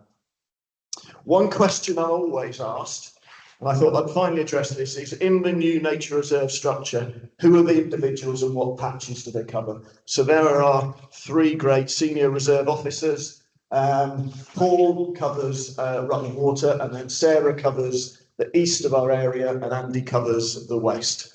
And they have teams under them and teams of volunteers, and you can see the work they're doing. And there are most of them around here, representatives that you can catch if you want to talk to anybody about what's happening in those reserves. The other great thing we did recently was we appointed our nature recovery, head of nature recovery, Ben, here looking at watervole poo. I thought that was a nice photo to put in for him. And these are just trailers of what Ben will tell you about, some of the initiatives we've got.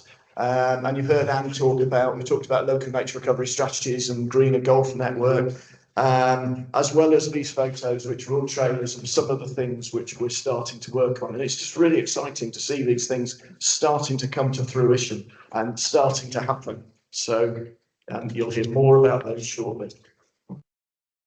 One of the things we really wanted to do as well is raise our profile in terms of advocacy, and we really wanted to be shouting louder about nature and that we needed to do more. And part of our restructure was to put more resource into that. And Roxanne, our communication officer, has been spending lots of time really raising our profile and having an impact. And you can see here some of the things we're doing. I don't know if you caught the Rutland Water when it went on Countryfile recently, and we got the whole programme almost dedicated to Rutland Water and much of the work we're doing there. And that takes a huge amount of organisation. But the BBC went away from that really, really pleased with what we'd provided and wanting to do more work with us, which was just a great outcome. Of course, we had the election. And one of the things we wanted to do was start to advocate strongly for nature and make sure whatever political party they were thinking about nature and nature recovery. We have a meeting here we did recently with Alicia Kearns at Rutland Water, again, just explaining what work we do and why it's important. We started to engage with new audiences as well. This photo in the middle is quite interesting. So that comes out of Prima magazine. And these were just magazines which we weren't getting into before and audiences who we weren't talking to. So to have a whole article there from Fee, who you'll also hear from later, talking about the sort of work we do and why nature is important in publications we didn't have before was just really great. We also recognised without without our supporters, you know, we're not going to achieve anything here. So we wanted to dedicate more resource around supporting our supporters. And we have a support now, we have a role dedicated to volunteers. We produced our volunteer handbook, which has been really helpful in explaining what we need from volunteers and helping them to get what they want from us. We've put more effort around supporting local groups so that we can help them do the amazing work that they do. And then just empowering communities through various initiatives, and you'll hear lots more. And these are the sort of examples of the work that we're doing at the moment, just to try to engage. Another key aspect for us, because we just want to do more for nature. And so fundraising is really important. And these are some of the initiatives we're looking, as well as lots of other approaches for where we can engage people and try to find funding to do more for nature. And you can see our membership is slightly misleading, this graph, until you realise that it goes from right to left. And our membership is actually growing, it's not declining, and it's growing really positively. So we're up to just over now, or just knocking on the door of 20,000 members, which for a trust our size is really positive. And then there's been lots of work that's been happening behind the scene, which isn't always most exciting, but is really important for us to be a professional, well-run organisation. And just picking out a couple of them, we spent a lot of time upgrading our IT systems, which, you know, is always slightly daunting. And of course, when you start to upgrade your systems so that they're secure and they work effectively, you realise your equipment isn't ready to be able to manage them, so you have to upgrade your equipment. And it's been a lot of work we've done, but we've done all of that work now, and we're now on new systems. We're well in terms of security of our data and protecting our data, and that's been really important. We introduced a Breathe HR system, which doesn't sound very exciting, but actually is really important for staff being able to keep records, training records, hold data securely, and use that data. So that's been, again, another big activity that sort of happened behind the scenes. And then we've tried to implement training for new roles and for staff. We've done lots of new policies where we needed to update them, and we've been reviewing things like health and safety, asset management, IT, our general governance, all of these activities to make sure that we are a professional, efficient organisation. And you know that your support, we're using that effectively. So lots of different things happening here. And finally, really from me, I just want to say a really big thank you to you, because without your support, without you coming here and helping us, your volunteering activities, the advocacy, the support that you give us, we really couldn't do what we want to do. So we really appreciate that, and thank you for joining us today, and so we can tell you all about this. Thank you.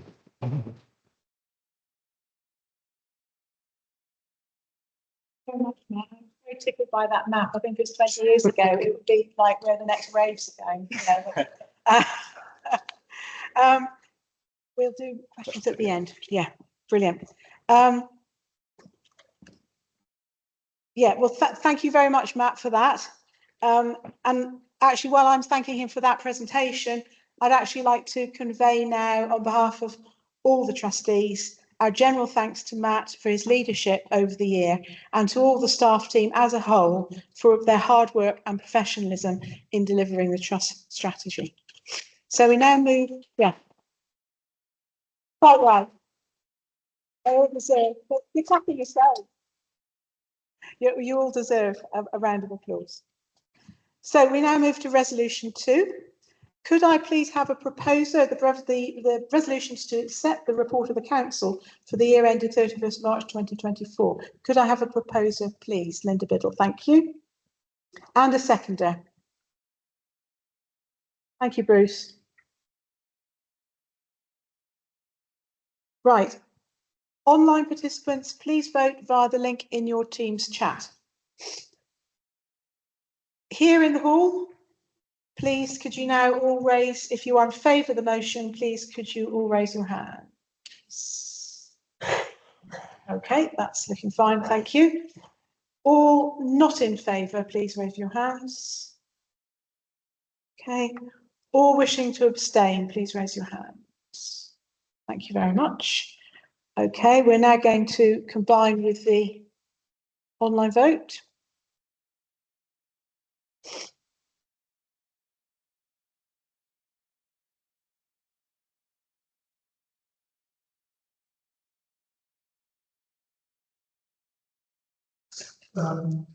Which is carried by 97 votes to nil. Thank you. The resolution is duly carried. Thank you very much. Right, we're now on to item 5 on the agenda, and this is the report of our honorary treasurer. So here I've got Andy Thorpe, our honorary treasurer, to deliver his report to the membership. Thank you, Anne. Looking at the right, as well as being okay, I haven't got the picture I was expecting, but never mind. Never mind. Well, no. Yeah. As well as being treasurer, I do volunteer with the Habitat work parties once a week up at Rutland, and I did have a photo of a kingfisher that was caught in one of the nets, and it's just something that sort of says to me all the good things that happen on our nature reserves. So do go visit them or volunteer on our reserves, as you just never know what you're going to see. Turning to the finances, this year it is a bit of a mixed picture on how 23-24 turned out. Total income was actually down by just over 2%, but it varied quite a lot between the different categories of income.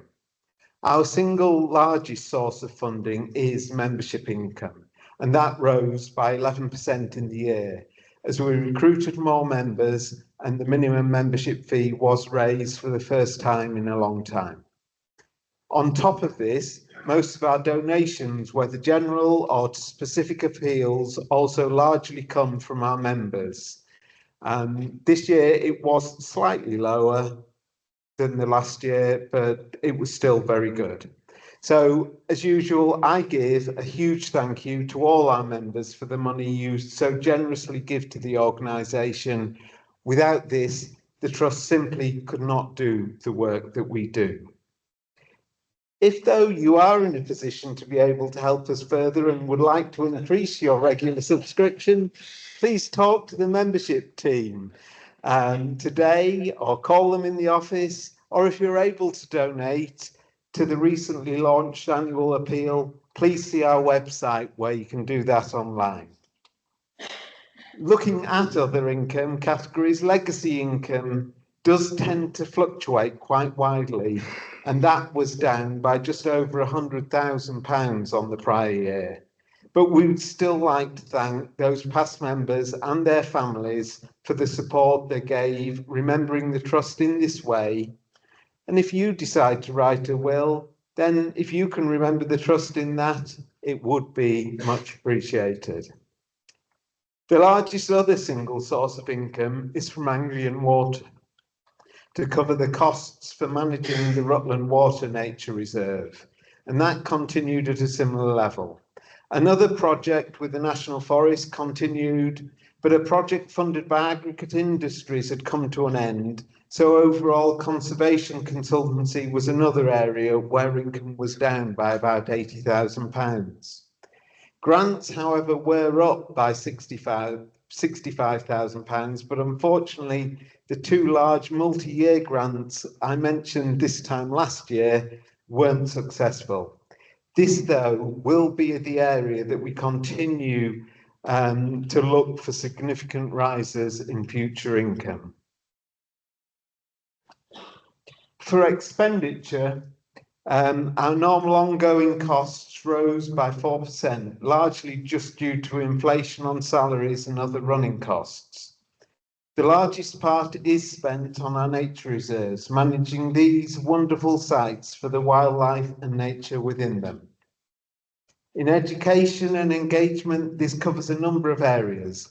For example, the project working in Leicester to encourage neighbourhoods in the centre of the city to get involved with nature, that, as we keep saying, you'll hear more about later. Education, mainly with children, to inspire them now and the future. Assisting people to make the most of visiting our Linden site, and particularly highlighting the Osprey project, and coordinating our many volunteers. The category nature recovery covers work done on the broader landscape. This is often grant funded work, specifically on areas other than our own nature reserves. Frequently, we'll be working with others, and this is part of our overall strategy to see a larger part of the land in our counties being managed for nature by others as well as ourselves. In addition, we do have to spend monies on servicing and managing our membership, recruiting new members, seeking funding from other sources. Hopefully, as we increase funding from such sources as grants, this will lead to this cost reducing as a proportion of our expenditure. Finally, we had to take an exceptional one-off charge for a closed defined benefit pension scheme arising from a change in the estimate of scheme liabilities. Although this charge has been taken in full in the 2023-24 accounts, the actual cash payments to the scheme will be spread over the next years, starting from April 2025.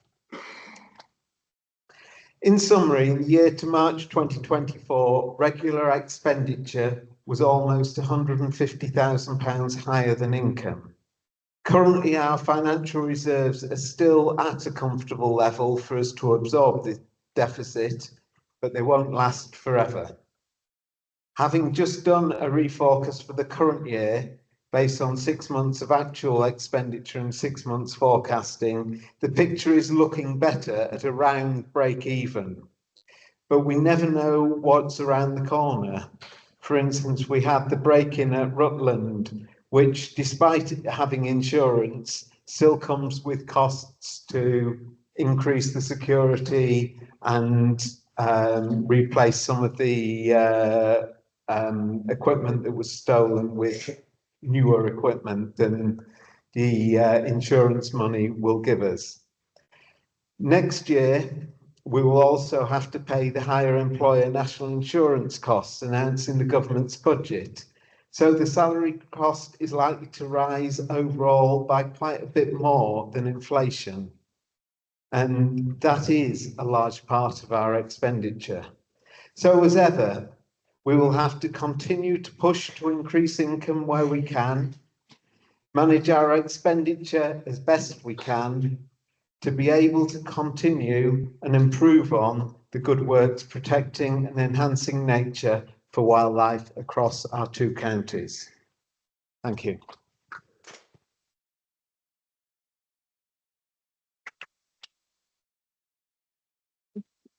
Thank you very much, Andy, for that.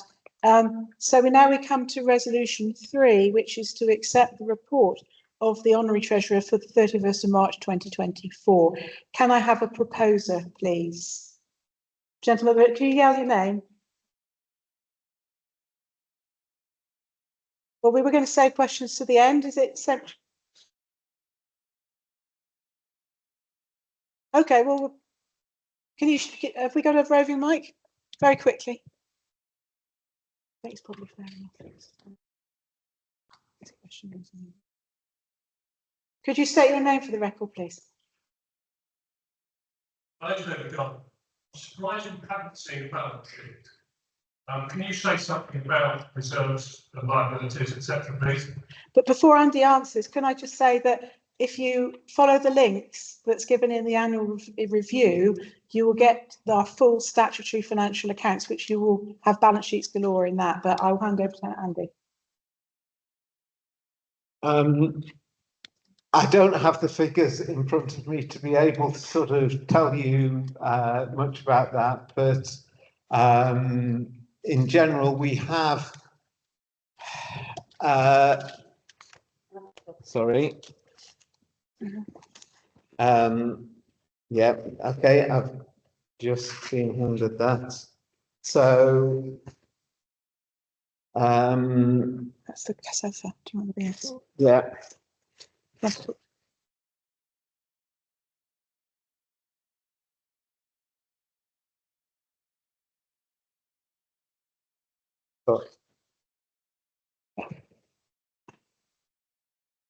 We have overall reserves at the end of the total funds in hand of just under £5 million, most of which is accounted for by our nature reserves, the costs of those originally, and about 3 million of it is that. We have about £1 million in investments, and we have net current assets of about £1 million. We need a level of reserve because the income and so on comes in across the year unevenly, and so we look to have at least 6 months of expenditure in hand. We've got more than that, which is why we can sort of still cope with the deficit that we had last year, but we will be, well, it did use a reasonable proportion of those reserves, so we can't have that happening ongoing too long. Does that answer your question? As I say, if you follow the link to statutory accounts, if you've got any detailed questions on those, Andy and anybody in the trust will be happy to answer those further. I did say we'd leave questions to the end, but I think as it was the financial statements, it was important to take that gentleman's question. So thank you for that. So could I have a proposer, please? Jonathan, thank you. And can I have a seconder, please? John Spencer, thank you very much. So online participants, please vote via the link in your Teams chat now. And here in the hall, all in favour, please raise your hands. Thank you very much. All against? All abstaining? One, thank you.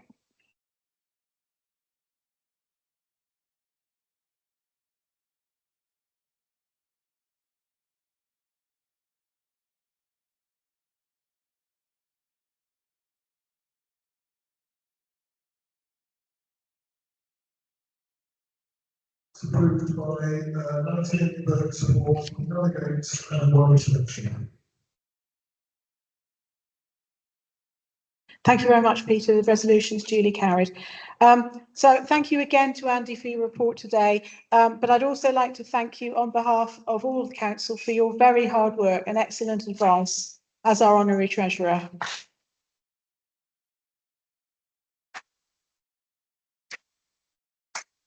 And I also want to convey the council's thanks to Georgina Boonan, who's here today, who leads our finance team, and all her staff, all 2 of them, for the excellent work that they do, the excellent way that they look after our finances, and the very professional job that they do.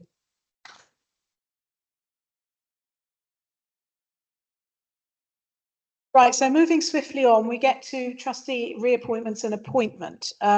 We are nudging the time limit for the AGM, but I think it's important that we take questions at the end, so we may slightly run over our given time for it.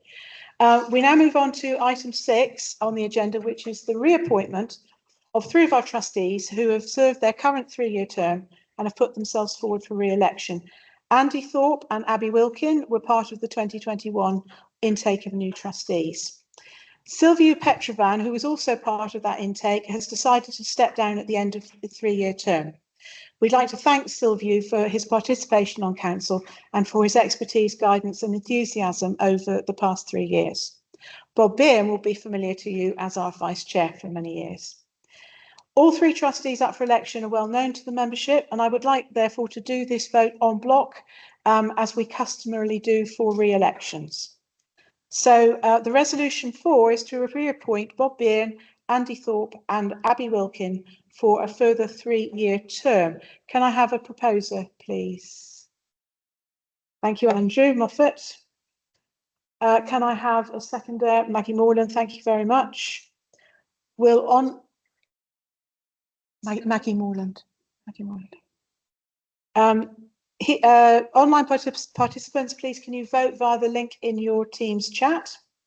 Here in the hall, can I have all those in favour raise your hands, please? Thank you. All not in favour? Thank you. All wishing to abstain? Gentleman at the back, thank you. Right. The thing about online meetings, you can kind of hide your voting. When you're in the room, you can't hide. Everyone sees to put your hand up.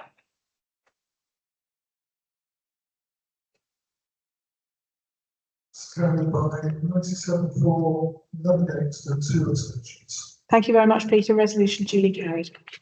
So we come to item 7 on the agenda, which is the appointment of new trustees.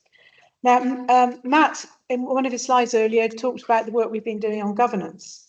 And in fact, over the past calendar year, we've been carrying out a comprehensive review of our governance to make sure that our internal processes reflect best practice and are in the right shape to allow us to deliver our strategy effectively and efficiently.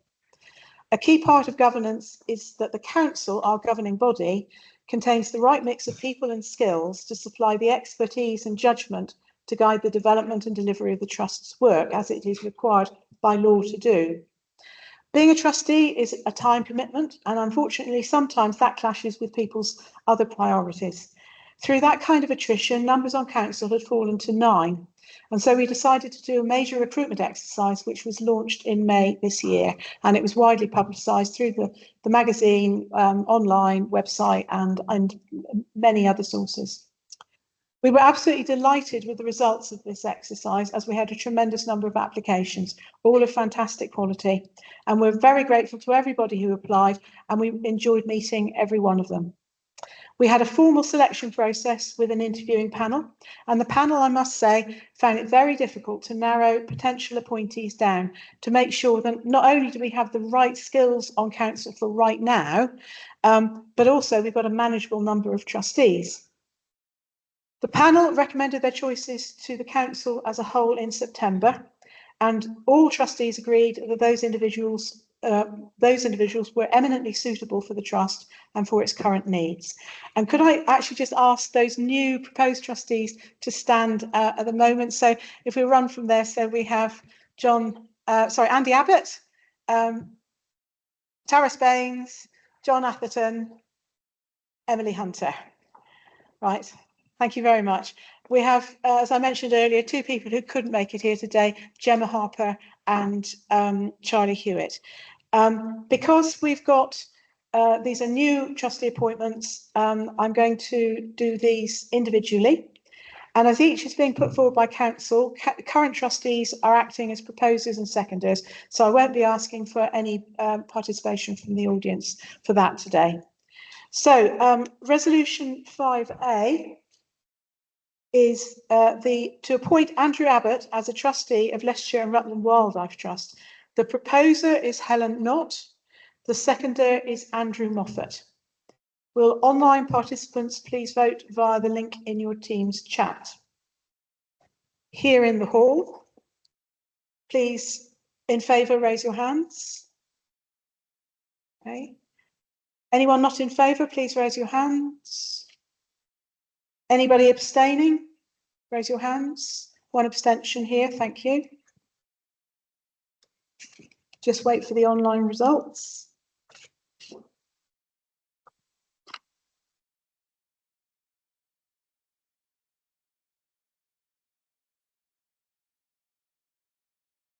And 94 votes for and 2 abstentions. Thank you very much, Peter. The resolution duly carried. Resolution 5B is to appoint John Atherton as a trustee of Leicestershire and Rutland Wildlife Trust. The proposer is Peter Williams. The seconder is Anthony Biddle. Would online participants please vote via the link in your Teams chat? Here in the hall, those in favour, please raise your hands. Thank you. All not in favour, please raise your hands. Anyone wishing to abstain, please raise your hands. That gentleman, right, thank you. Yeah, the online takes a little while to come through.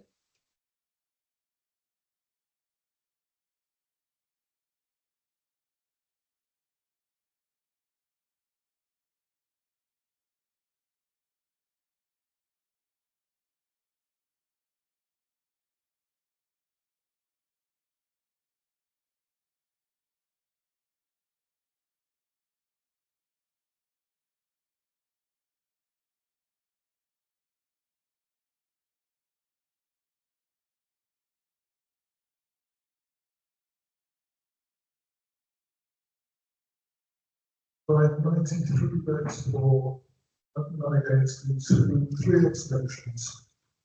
Thank you very much, Peter. Resolution duly carried. Resolution 5C to appoint Taras Baines as a trustee of Leicestershire and Rutland Wildlife Trust. Proposer is Abby Wilkin and the seconder is Bob Bien. Online participants, please vote via the link in your Teams chat. Here in the hall, all in favour, please raise your hands. Q, all those not in favour, please raise your hands. Thank you. Anybody wishing to abstain, please raise your hand. Gentleman there, thank you.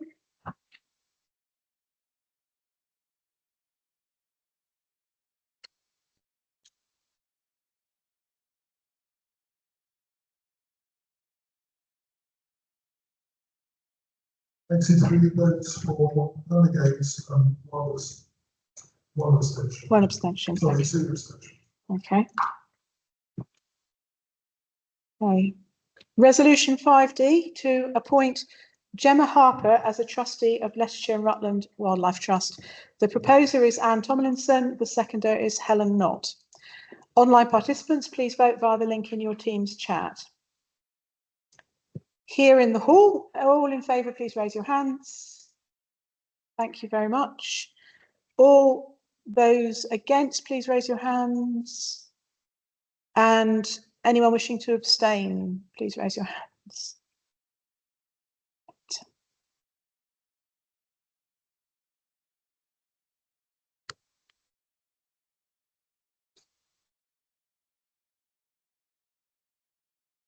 With 94 votes in favour, nothing against, and 2 abstentions. Thank you. Resolution duly carried. Resolution 5E to appoint Charlie Hewitt as a trustee of Leicestershire and Rutland Wildlife Trust. Proposer Andy Thorpe, seconder Abby Wilkin. Online participants, please vote via the link in your Teams chat. Here in the hall, please raise your hands if you're in favour. Excellent, thank you very much. Anyone not in favour, please raise your hands. Anybody abstaining? Thank you.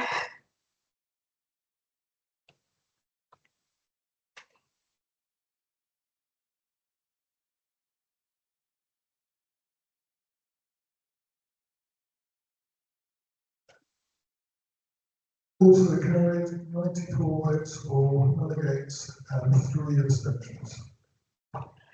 And finally, Resolution 5F to appoint Emily Hunter as a trustee of Leicestershire and Rutland Wildlife Trust. Proposer Bob Bien, seconder Anthony Biddle. Online participants, please vote via the link in your Teams chat. Here in the hall, please raise your hands if you agree. Thank you very much. Please raise your hands if you're not in favour. Please raise your hands if you are abstaining.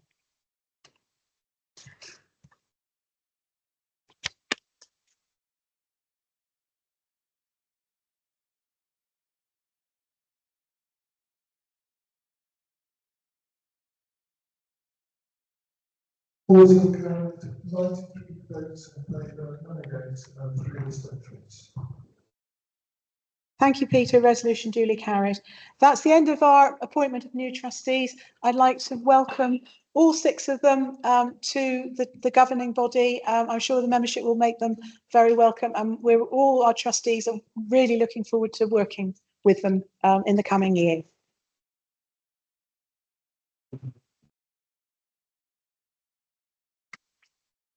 Now, our final resolution today for the AGM is the reappointment of the auditors. We're required for each AGM to propose to the membership the reappointment of our auditors.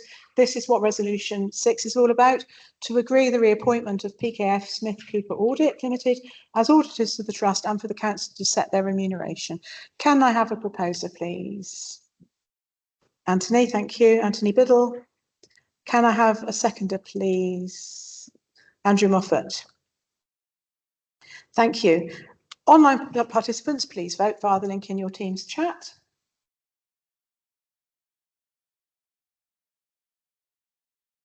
Here in the hall, please raise your hands if you're in favour. Thank you very much. If you're against, and anybody abstaining. 1, 2, 2. Yeah, thank you.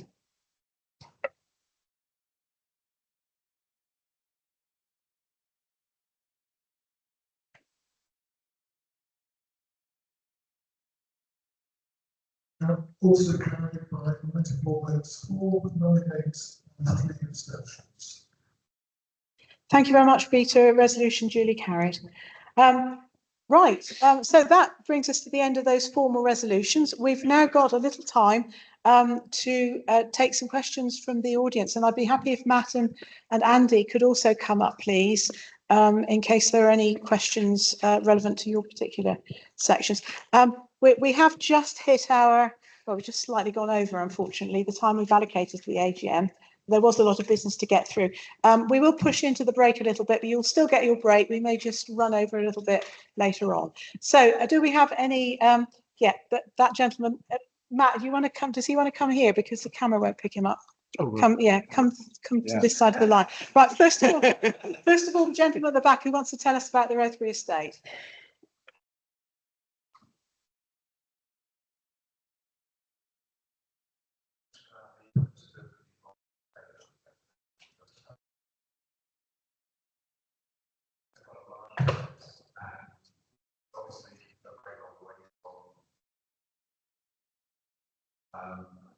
When we looked at the challenges facing Leicestershire earlier, that's why I can see that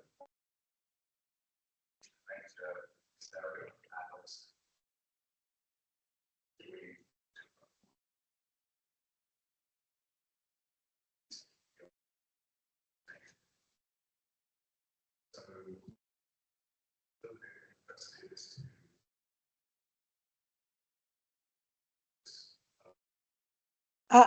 We aren't. I'm sorry if I misled you in that. I was just simply using it as an example of how opportunities come along that we need to seize on. An opportunity came along in the northeast to get hold of that huge piece of land, which could be changed for regenerative agriculture, rewilding, community work, whatever. It doesn't have anything to do with us. It's just purely an example of what can happen. And it's about, I was using it as a kind of a bit of an optimistic thing. You know, it's amazing the things that come along that we can actually jump on board and start really pushing. And that's what's going to be happening in our 2 counties. And you're going to hear a lot from the people who will be talking later on about what's happening here. It's maybe not the same huge scale as Rothbury at the moment, but I don't want to give the impression that we're in any way funding the purchase of it. We're not. People like you and me are going to have to, and you know, grants. The Wildlife Trust movement is providing some holdover funding to start it. That's just purely financing. That's the movement as a whole via the Royal Society.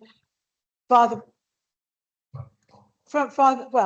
it's not there at the moment. There's only some funding that's been put in place. We've now the whole movement has got a a job now to raise the 30 million that's needed. There is some holdover finance, I believe, that's been provided by the Royal Society of Wildlife Trust, just so that we can get the show on the road. But the work of getting that estate, of buying it, now starts. The work of getting donations in from whoever, whether it's members of the public, grant-making bodies, local authorities, you know, big business, whatever. That's the work now. It doesn't come from Leicestershire and Rutland Wildlife Trust. That's sort of, I just wanted to use it as an example of how sometimes these almost come along out of the blue, don't they, Matt? The opportunities suddenly just come along out of the blue and land on your plate. And when they do, you need to jump on them and ride them for all they're worth, so that we can actually get nature back in these bigger areas. Does that?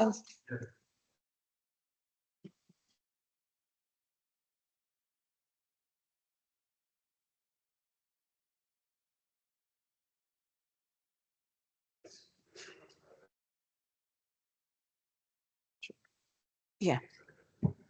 No, it's not there. Like I said, there's holdover financing that's just purely financing opportunity from the Royal Society. Matt, do you want to add a little bit to that? I happen to be sharing a room with the Northumberland CEO when this all kind of kicked off, and it's been 2 years in the building, and it's really just an example of it's been held up because it's such a scale. It's landscape scale nature recovery, so it's a fabulous project.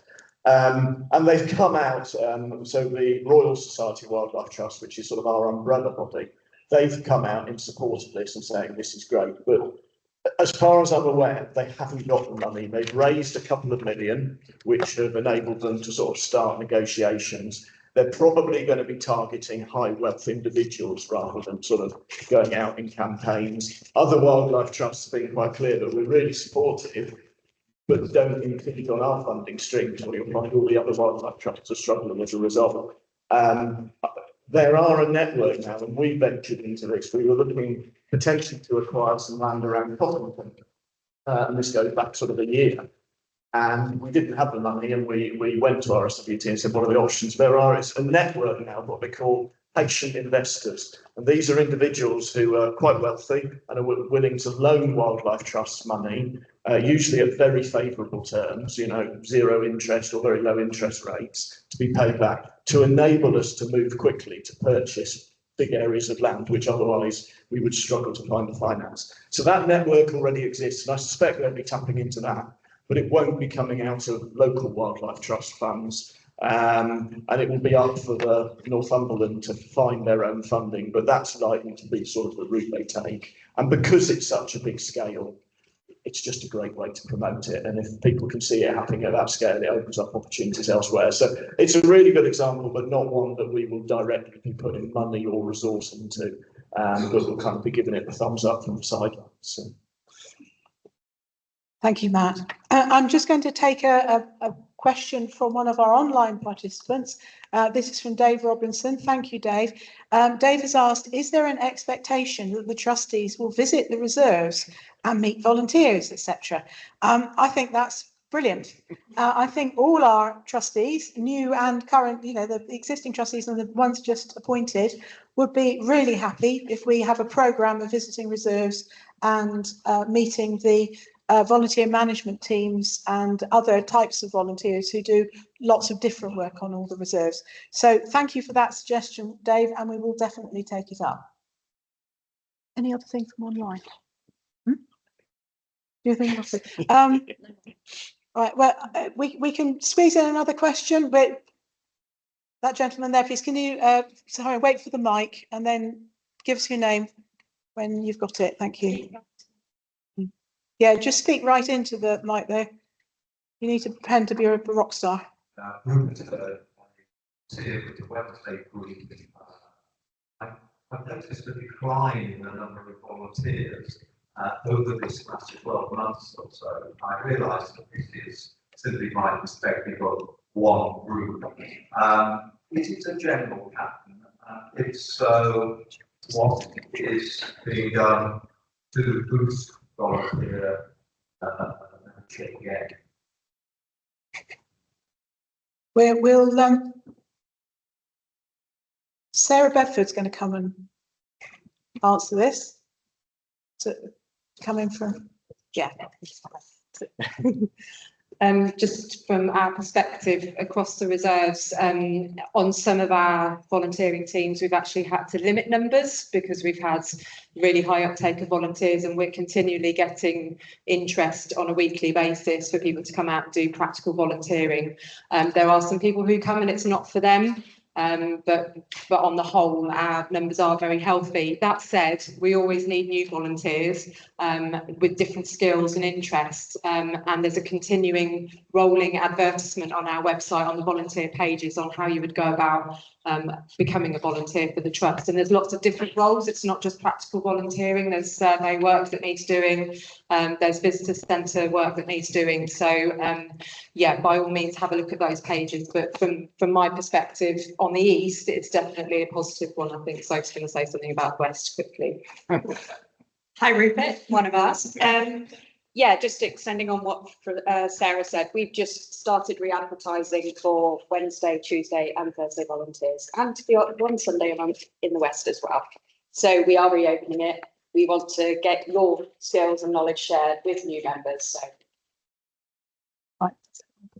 And I'll just say, volunteers are absolutely key to what we're doing. So we are appointing at the moment a volunteer coordinator. The idea being, if anybody comes to us and would like to volunteer but doesn't quite know what they want to volunteer, do they want to go out into sites, do they want to volunteer in the office for events like this, then we can have a conversation, we can offer various opportunities, we can keep them on waiting lists if they are full. So that service we're developing to try to make sure that anybody who's interested has somebody they can come and talk to. Thank you very much for that, Matt, and to Sophie and Sarah as well. I'm going to have to wrap up the questions now, I'm afraid, because we have overrun. You now have time for a break, and I'm sure you're delighted. More refreshments and things to eat. There's all dietary requirements are catered for, I am assured. So ask if you can't see what you need to eat. We'll cut it slightly short. So if you could be back in your seats by 10:02, please. That would be brilliant. And then we'll move on to the next presentations. Thank you. Okay, everybody, I think most people are back in their seats. Thank you for getting through your break relatively quickly, and I hope you are now suitably refreshed. We're now moving on to the part of the meeting where we're going to have a series of presentations about our current work and the future challenges and opportunities from 3 of our key staff members. We built in some time for questions at the end for all 3 presentations, so please save up anything you'd like to ask until then. And once again, could online participants please put any questions into the Teams Q&A section. So first of all, please welcome Joe Davies, Head of Nature Reserves.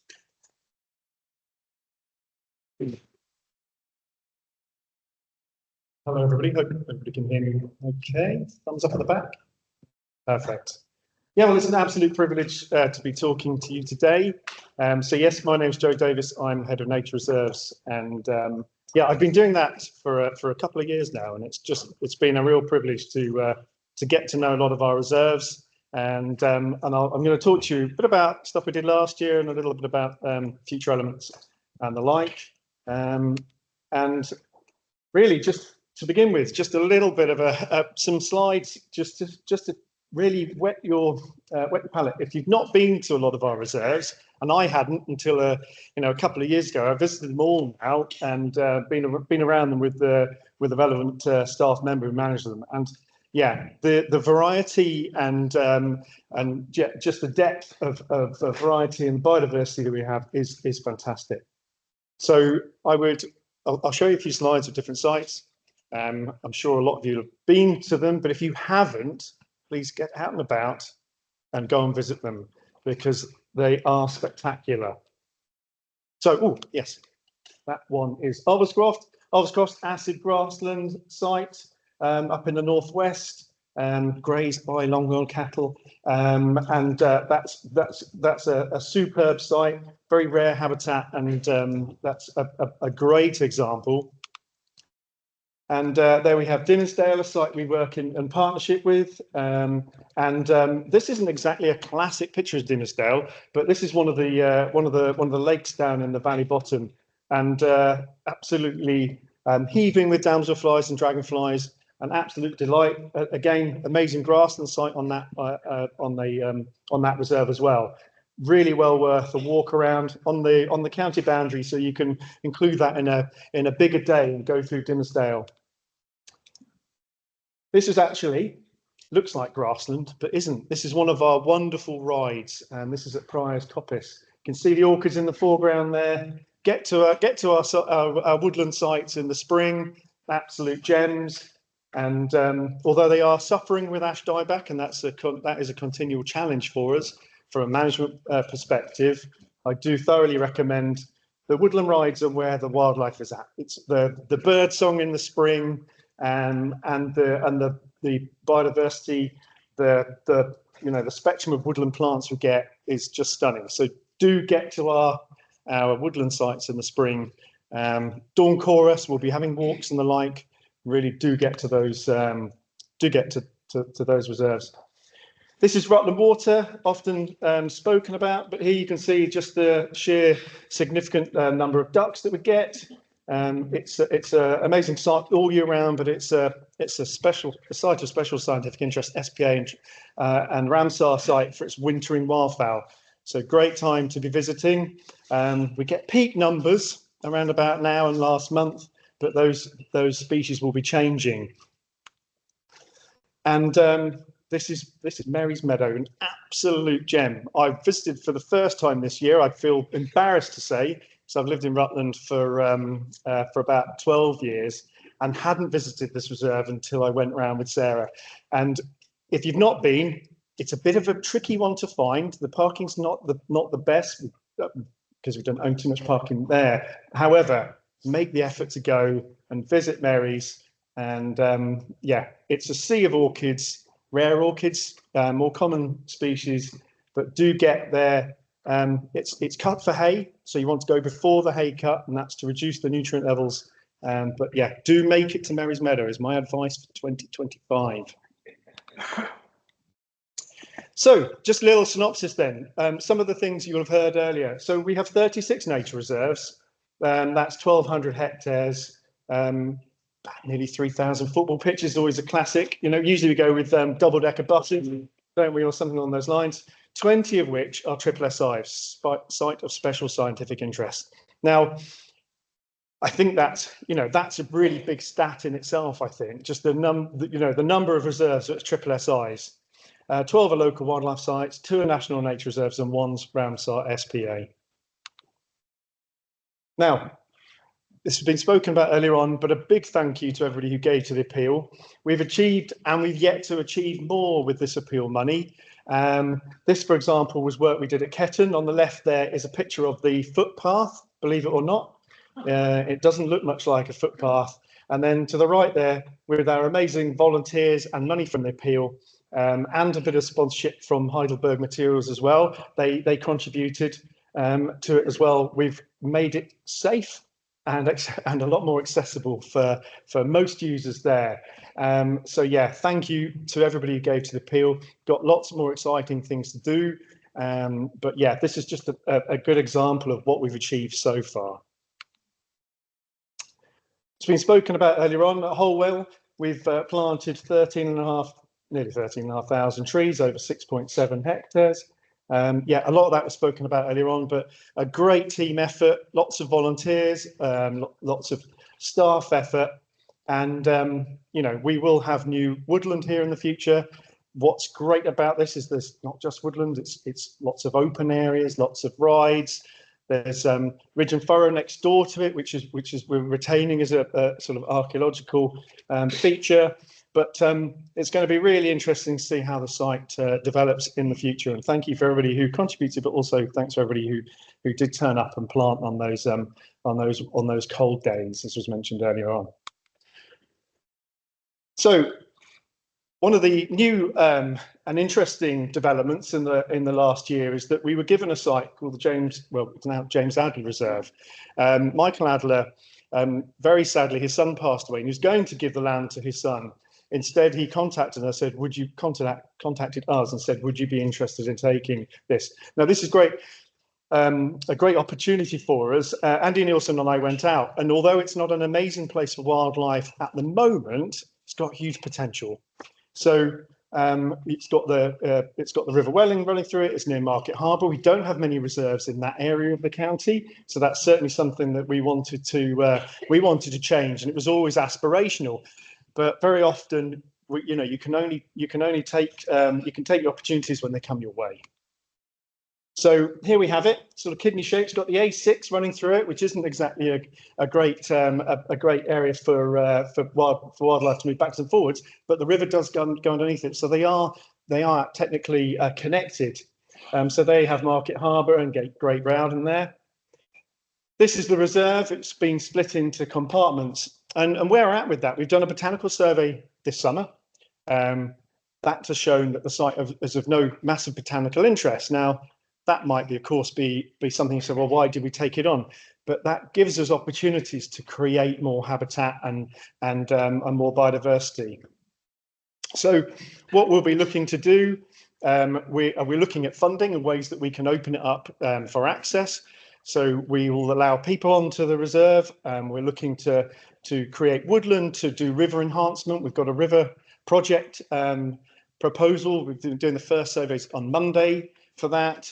And we've got some applications in for funding to enable us to open the site up, put in paths. There's actually an old footbridge which we found, so we've been able to get us across the river and then also to do the biodiversity work. So we're looking at woodland creation here, which will be full cost recovery. So that would, that will fund itself to do that.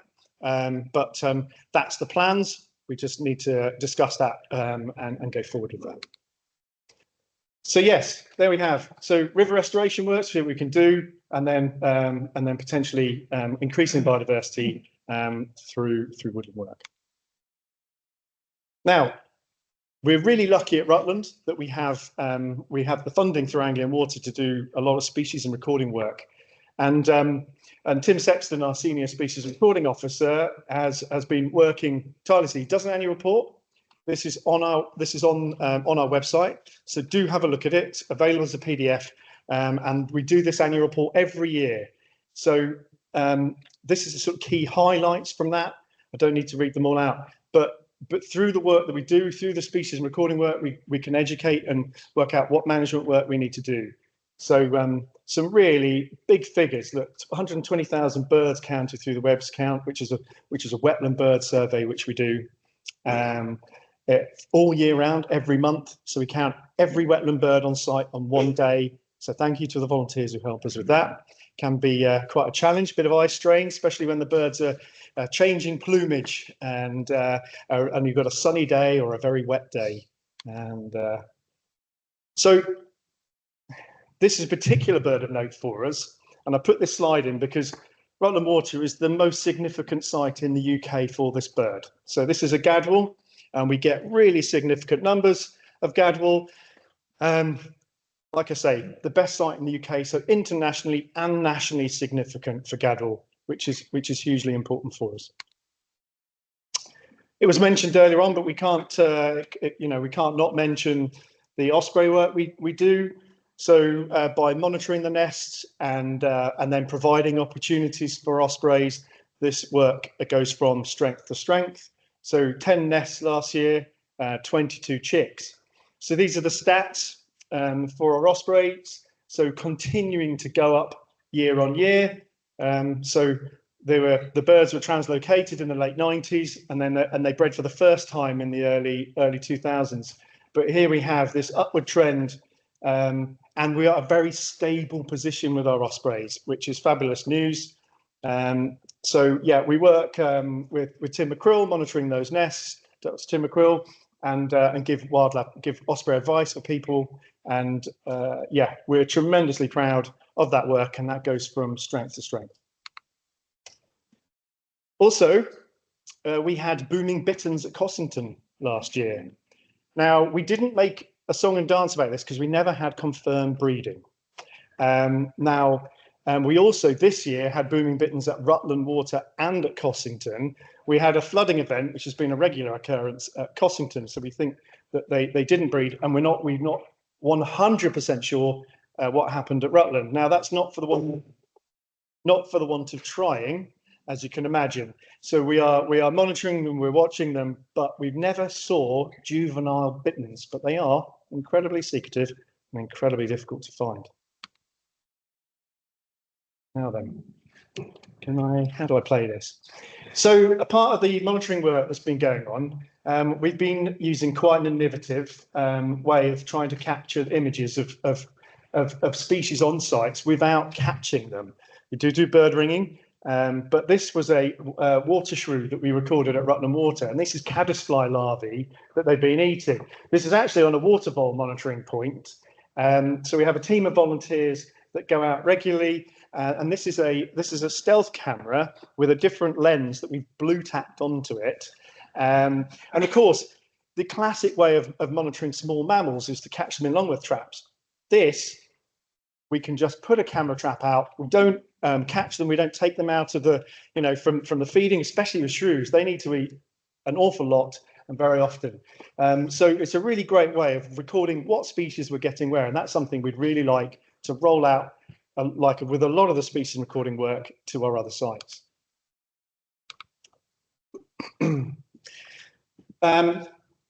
More recording from the species monitoring team. Here we have our statistics for our sand martin banks. Should have put a picture of a sand martin on, but never mind. So here we have our artificial sand martin banks. We've got 2 of them at Rutland Water. They provide an artificial way for sand martins to nest on wetland sites where you don't have sandbanks being eroded by rivers and the like, and exposed. So this is one of the banks where they've hundreds of little clay pipes with a container with a box at the back, and last year we had 1,300 eggs in our banks. But pretty much we think they're probably the most successful banks in the UK. And yeah, there's some stats there. Percentage fledged 78%. Now we had a big drop in numbers this year, very sadly, from last year, and we think that is probably bird flu related. Conditions have been quite similar, but we did have quite a lot of bird flu last year in our black-headed gulls and also with sand martins. We think they're quite a difficult bird. We did send the sample off to be checked, but because they're such a small bird, they do degrade very quickly in comparison to other species. Ooh, not sure it's so easy to see here, but with that, with the little image I put earlier on the video of the water shrews, through the work we've done on the small mammals and the videoing, this is the information that we're getting from it. So we've got some nice pie graphs there. So wood mouse, harvest mice, bank voles, etc. We're recorded and then the numbers off. So we're actually getting statistics, and we know which areas are most important for small mammals. And then we can make sure that we make, if it's water voles, for example, we make sure that the ditches are, are managed correctly, and make sure we've got connective habitat between those areas. Other interesting projects. This again is Rutland Water, but this was a beetle bank created by the volunteers and staff. Something that we wanted maybe to show that people could do at home, but our visitors to the reserve can see this big beetle bank. It's great, lots of dead wood, but down into the ground as well, which makes it very important, or more important, for beetle larvae and the like. I think you saw the stats earlier on, but I know it's said a lot, but we can't do the work we do without the volunteers. So 19,000 hours. What's that, about 2,000 hours for a member of staff? So we've not near enough, roughly 9.5 full-time members of staff and volunteer input on the nature reserves. And so that's basically doubling our capacity for the work that we do. So thank you very much. They do amazing work here. You have Cossington there, massive clear up after the floods, kept on flooding. Poor old Chris kept on having to clear up more and more. Some really interesting images of how old the rubbish is that we're collecting as well. So 1990s crisp packets coming through down the river.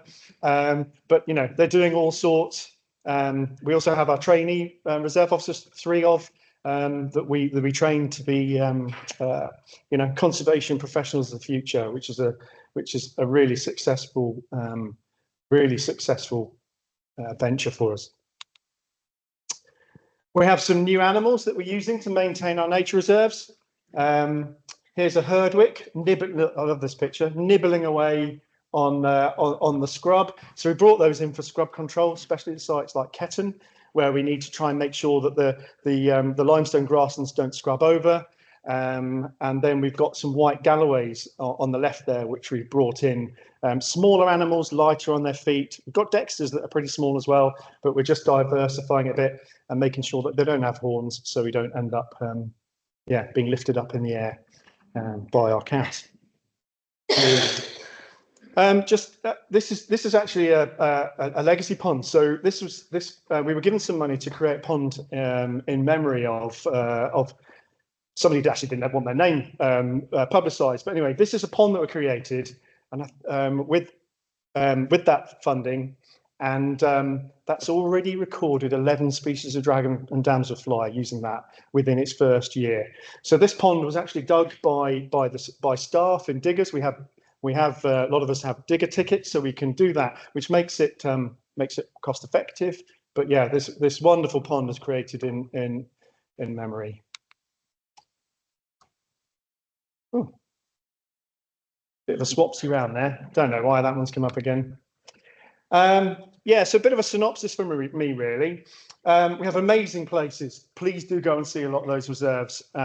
This time of year, going through to the spring, the wildlife and people, the community element of our volunteers, helping on our sites and supporting the work we do. Obviously, you as members and volunteers, we can't do it without you. Thank you to the dedicated staff, a lot of who are here today. Now, we can achieve a lot of this by this forward element here, really. So we're looking at natural systems and how we can do things in a more natural way to bring natural systems in, grazing, a sort of a wilding principle. Partnerships are incredibly important to us. Obviously, we have the key partnerships with Anglian Water, but others coming up. And then to have that long-term vision. So, what do we want to achieve? How are we going to do it? Bigger, better, joined up. And then finally, being opportunistic. So looking for those opportunities as they come up, and I'm grabbing them by the horns, no pun intended. But yeah, being opportunistic, and there's some really interesting opportunities coming up, which I'll be handing over to Ben to elaborate on.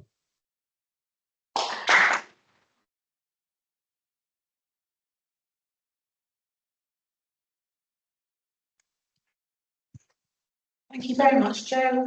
Joe will be back to answer Q&As later on. Over now to Ben Devine, our Head of Nature Recovery. Okay. Thank you. Okay, hello everyone. Good afternoon. I'm Ben Devine. I'm the Head of Nature Recovery at the Trust. It's really great to be with you here today to update you on the work of the Nature Recovery team over the last 12 months. I'm happy to report that much progress has been made on our nature recovery agenda during this time. And I want to spend the next 20 minutes or so just to give you a sense of our work, the scope of what we've been up to, the projects we've been leading on and working on within the counties. So apologies, I'm going to say some negative stuff to start. Before then, it's important that I set the scene a little here. We are in the midst of an ecological and climate emergency, and never before has there been such an urgent need to bend the curve of biodiversity decline and put nature firmly into recovery within our Leicestershire and Rutland area. But this needs to happen as well, locally, regionally and nationally. So the Trust's work to protect our network of nature reserves is essential in helping to bend this curve within Leicestershire and Rutland. Indeed, it has been and continues to be the foundation of our mission. However, we know that by simply protecting the fragments of wildlife-rich habitat we have left won't be enough. And we need to start restoring ecosystems at scale to put nature firmly into recovery within our region. And it's this work outside of our nature reserves and in partnership with a wide range of landowners, farmers and related organisations that provides the basis of the work of the nature recovery team. We're working with colleagues across the trusts and beyond to halt the decline in biodiversity by 2030 and put nature firmly into recovery by 2050. So here's a list of the projects. This is just a sample of some of the projects we've been working on over the last year. Don't worry, I'm not going to go through this entire list. This has ranged from continued delivery of existing projects, such as our engagement with the excellent Charnwood Forest Regional Park project, to standing up for and influencing gains for nature through the planning system, to working to support local farmers, to make space for nature within their operations, and developing meaningful projects that will lead to material gains for nature conservation and for people and wildlife now. So I'm going to walk you through 6 of these projects. It's going to be a whistle-stop tour. These are the projects I've underlined on the list. So on the theme of advocating for nature, we've heard a little bit today, haven't we, about the local nature recovery strategies. The Trust has been heavily involved with the preparation of our local LNRS. These are a mandatory system of strategies that are required under the Environment Act 2021, and they apply to certain geographical areas across England, and they ensure that opportunities for nature recovery are joined up. So joined up within a spatial sense across the region, but joined up with organisations that are all trying to pull in that direction. So they are primarily aimed at landowners, farmers and local authorities and environmental groups such as the Trust. But the 3 things that they're really trying to achieve is to map the most valuable existing areas for nature, establish nature recovery priorities, and then map proposals, specific actions to drive nature's recovery and wider environmental benefits. And I know John mentioned the LNRS, and we actually share the optimism for this. It's really encouraging to have a piece of policy that is shared and being worked up by all those organisations locally. So the key thing to say about this is that it's very much a partnership approach. In my career, I can't think of many opportunities where I've had so many organisations in the room.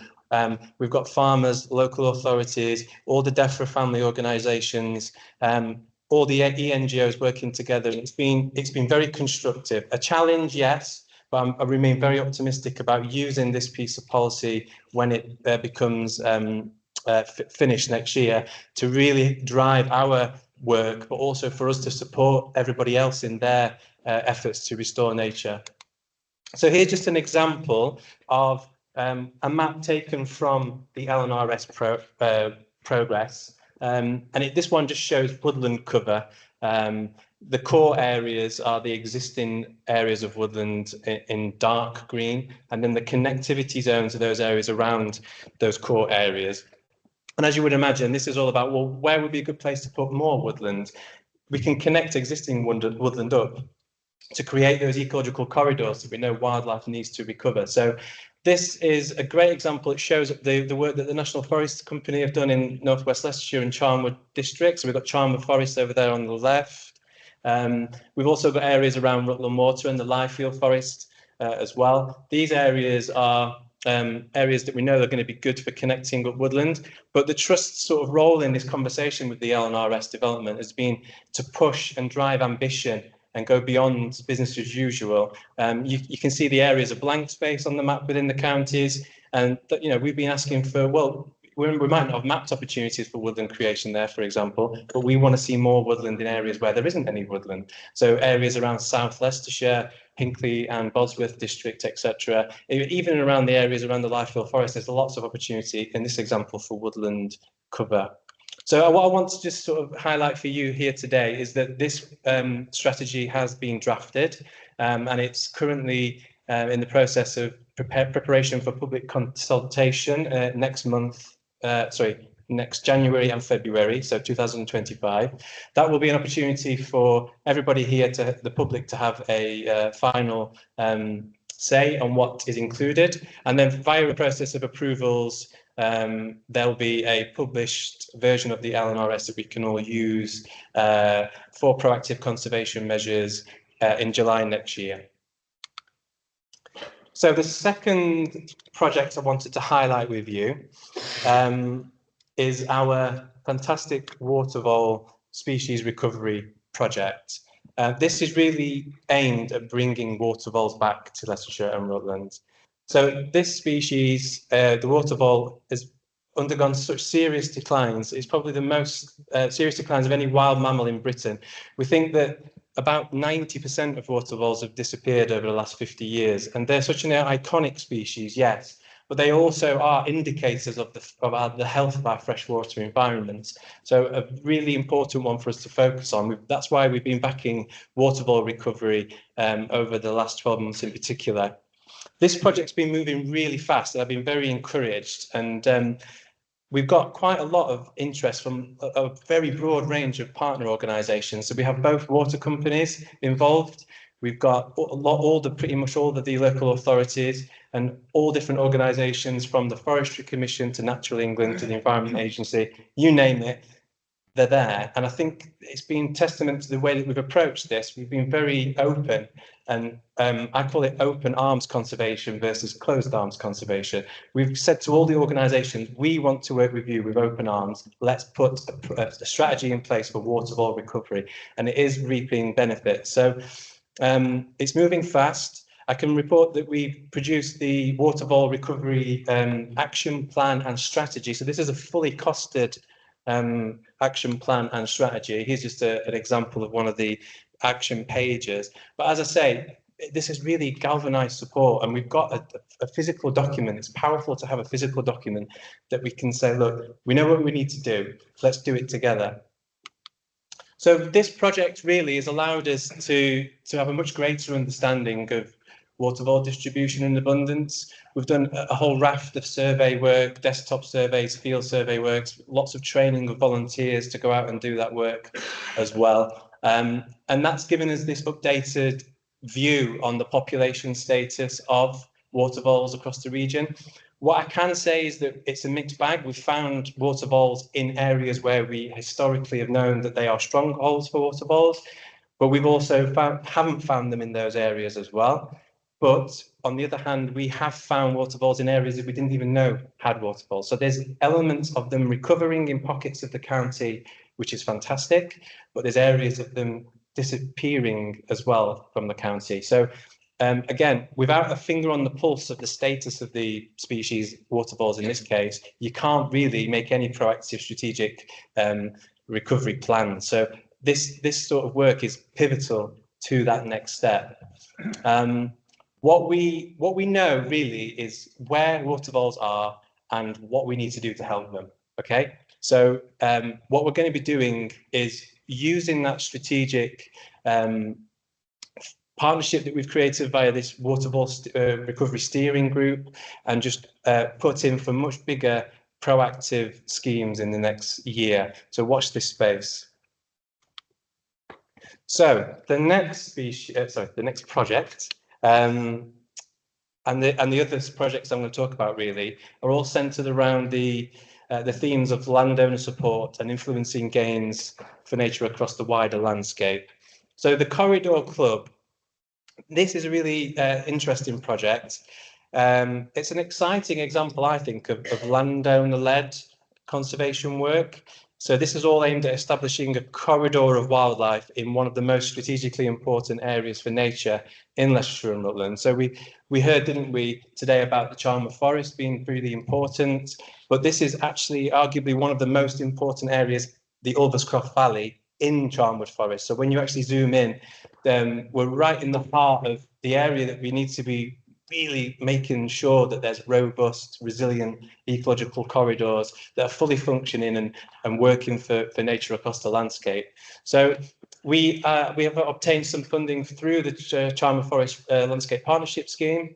We're about halfway through this. And we've got a project facilitator in place, Uta Hamzawi, who's working with us to work with 3 of the Corridor Club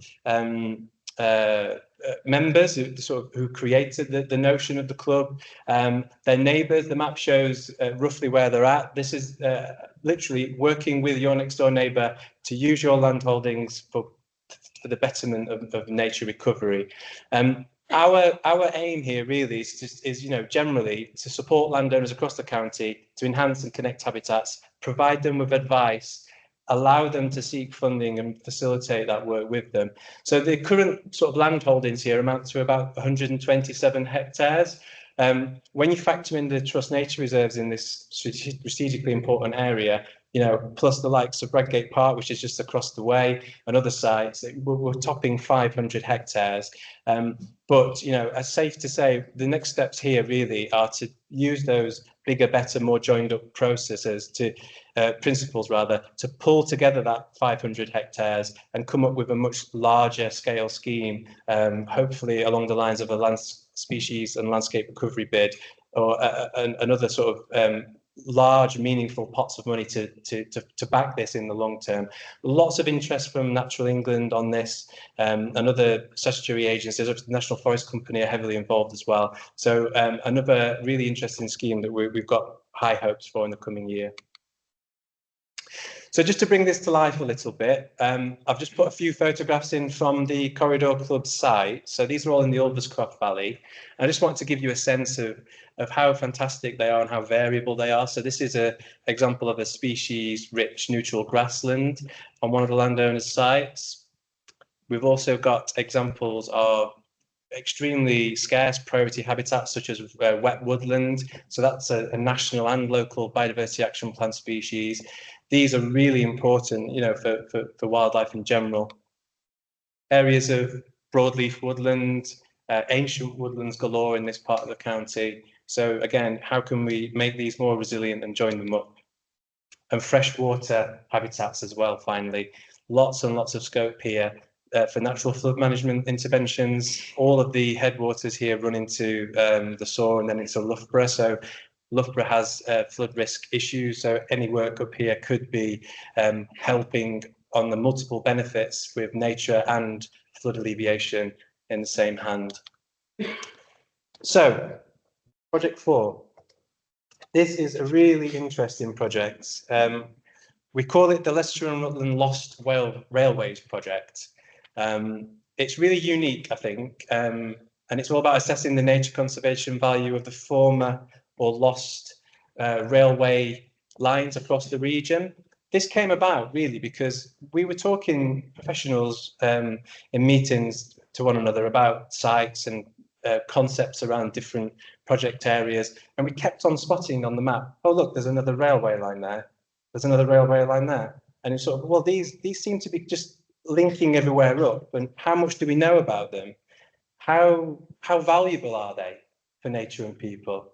And we were just left thinking, well, we know they're valuable, but we don't know how valuable, and we don't know that much about them really. So with the local nature recovery strategy approach in mind, we thought, well, we've got to get these landscape features in because they are a network of habitats. They support some of the really rare habitats like open mosaic habitats and brownfield habitats, scrubland, woodland, areas of bare ground. They tend to be quite marginal sites with little disturbance from the public on them in places. So we knew that they were going to be capable of supporting lots of species. So this project is funded by Natural England and it comes to an end in March next year. But we're focusing on a sample of 3 lines out of this network, the Leicester to Marefield line, Leicester to Ashby de la Zouch line, and the Melton to Pocket Harbour line. And we're just using those to sort of show, well, what kind of assemblages of wildlife are these sort of relic industrial, post-industrial features supporting? And we've had some fantastic results so far. So botany, mammals, inverts, amphibians and reptiles, all sorts. And it's kind of ground truth in what we sort of think we know about these areas, but then making more out of them. And don't forget, they link up the region, of course, right across all the Midlands, we've got these relic features across the landscape. So this has actually garnered an enormous amount of interest from all sorts of different people. We've got partners across the region in Warwickshire and Derbyshire talking to us about how they could take a similar approach. We're doing lots of desktop studies and habitat surveys and volunteer-led species surveys. So I want to promote this when we finish the project in March and share with members and others about the outcomes of this work.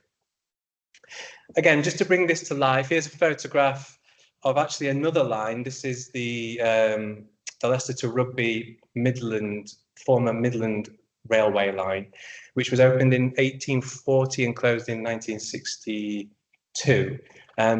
But this was taken on a site visit we did recently. This is just next to Magna Park, South Leicestershire.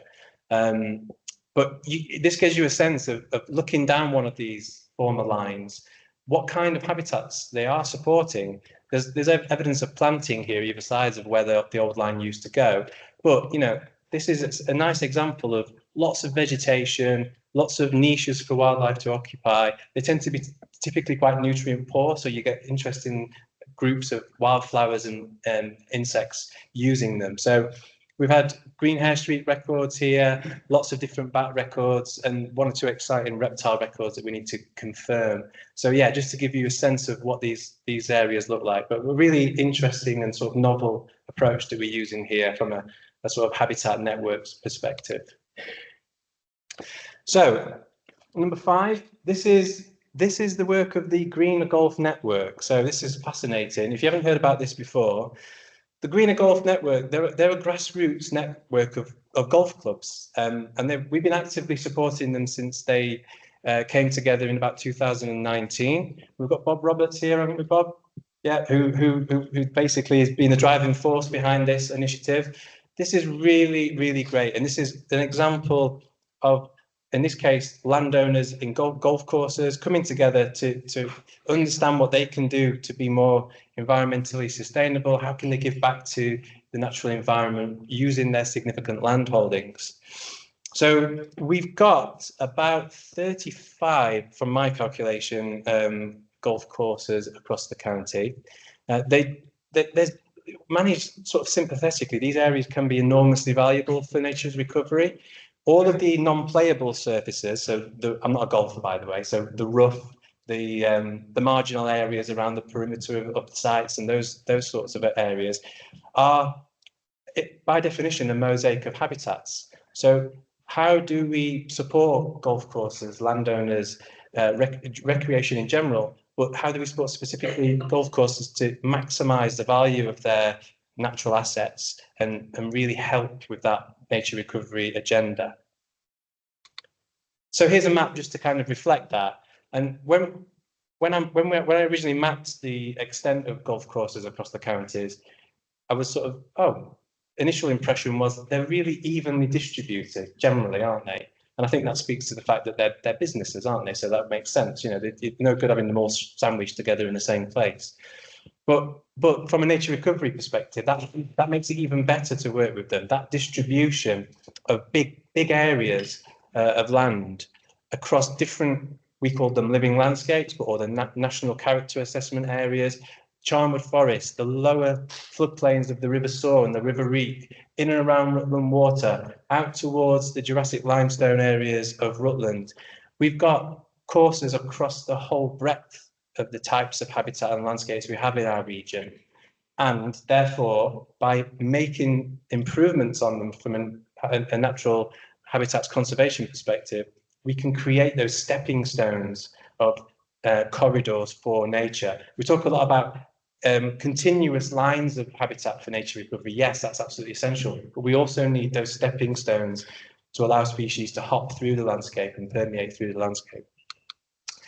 So again, you know, we've got around 36 courses. That's about 1,700 hectares of land, enormous, and a great opportunity. So what we're doing here, I'm excited to say, working very closely with Bob and the volunteers from the Greener Golf Network, we've managed to convince about 14 of the courses to put in for a project this coming year to support a project officer, a part-time project officer, to work directly with those courses to map the habitats on their sites, to provide them with advice, to provide them with opportunities on how they can maximize nature on their courses, to train them, to explain ecological habitat management principles, to encourage them to share resources and equipment to make sure that we're really joining up our approach and learning from each other's examples. So a really great initiative.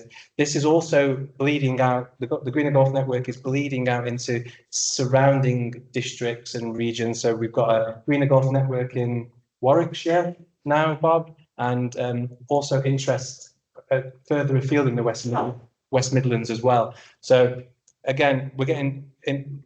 The network is getting lots of emphasis from national bodies, so Golf England and Natural England and others are really interested in this approach, and we're excited to be supporting it. So again, watch this space. So the last thing I'm going to leave you with is, and I'm very excited about this, so apologies in advance, because it involves mushrooms, my favourite thing. This is the Ash Tree Farm Legacy Project. And we were originally contacted by the landowner of this site, the map's on the left, last year, with a view to him gifting the site to the Trust to add to our growing network of nature reserves. So this is just north of Lutterworth in South Leicestershire. And it's an area, of course, that we don't have any nature reserves at the moment. And it's an area that we want to work in. We want to make sure that we're not just working in the best areas for nature conservation, we're also working in some of the most ecologically degraded areas as well to drive that recovery. So this land is inspiring, very inspiring. The landowner in question has worked over a period of about 30 years to restore this land. And it's been a huge labour of love. And it's just magic to see the results of that work. And here's some photographs just to sort of drive that home. We've got a nice mixture of habitats here. It's about 14 hectares, lots of woodland that's been planted, lots of lovely wetlands and ditches and ponds that have been created. And then those two fields, field 1 and field 2. So this is a picture of field 1.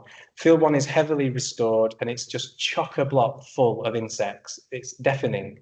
It's a fantastic legacy to the Trust and to our movement, and I'm enormously grateful. So great, you know, what a great story. The plot thickens. Having done lots of surveys with our team, this is an away day we did in summer, lots of smiley faces looking at the insects on the site in this example. My colleague and I visited a couple of weeks ago.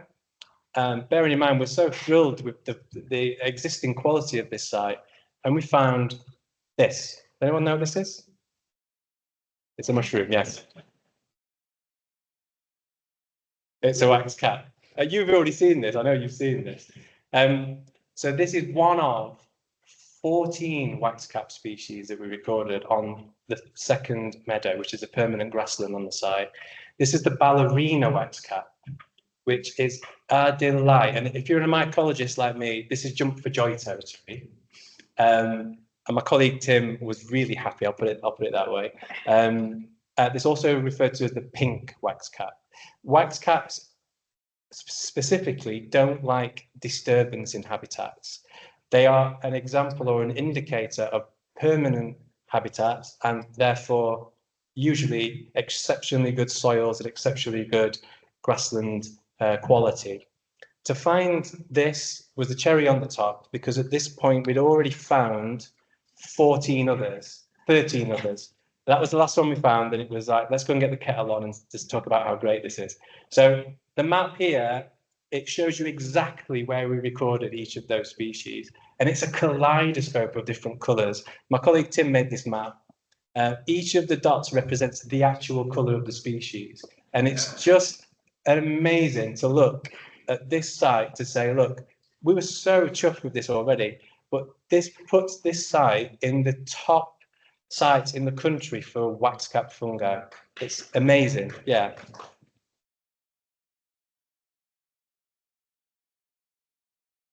And therefore one of the best sites in Leicestershire and Rutland. So it's up there with the best examples of these kind of habitats we've got. So we'll just be making sure that this site is in complete protection, and we'll be using it as a means to spread nature in South Leicestershire, to recover nature in South Leicestershire. So it's a fantastic story, and big thank you to the landowner in question.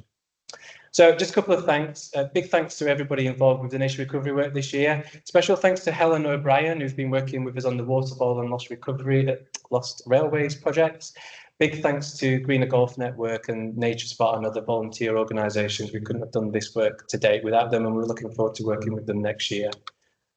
The last slide is, well, what's ahead? I think from my perspective, one thing is abundantly clear. There just hasn't been ever as many opportunities for nature recovery. We are talking to everybody about how we can work with them to drive changes in behaviour, to drive land in restoration, to drive that positive change that we really need. And we're very optimistic about what the future will hold. We can put nature into recovery in Leicestershire and Rutland, and we will be doing that in the forthcoming year. So thank you very much.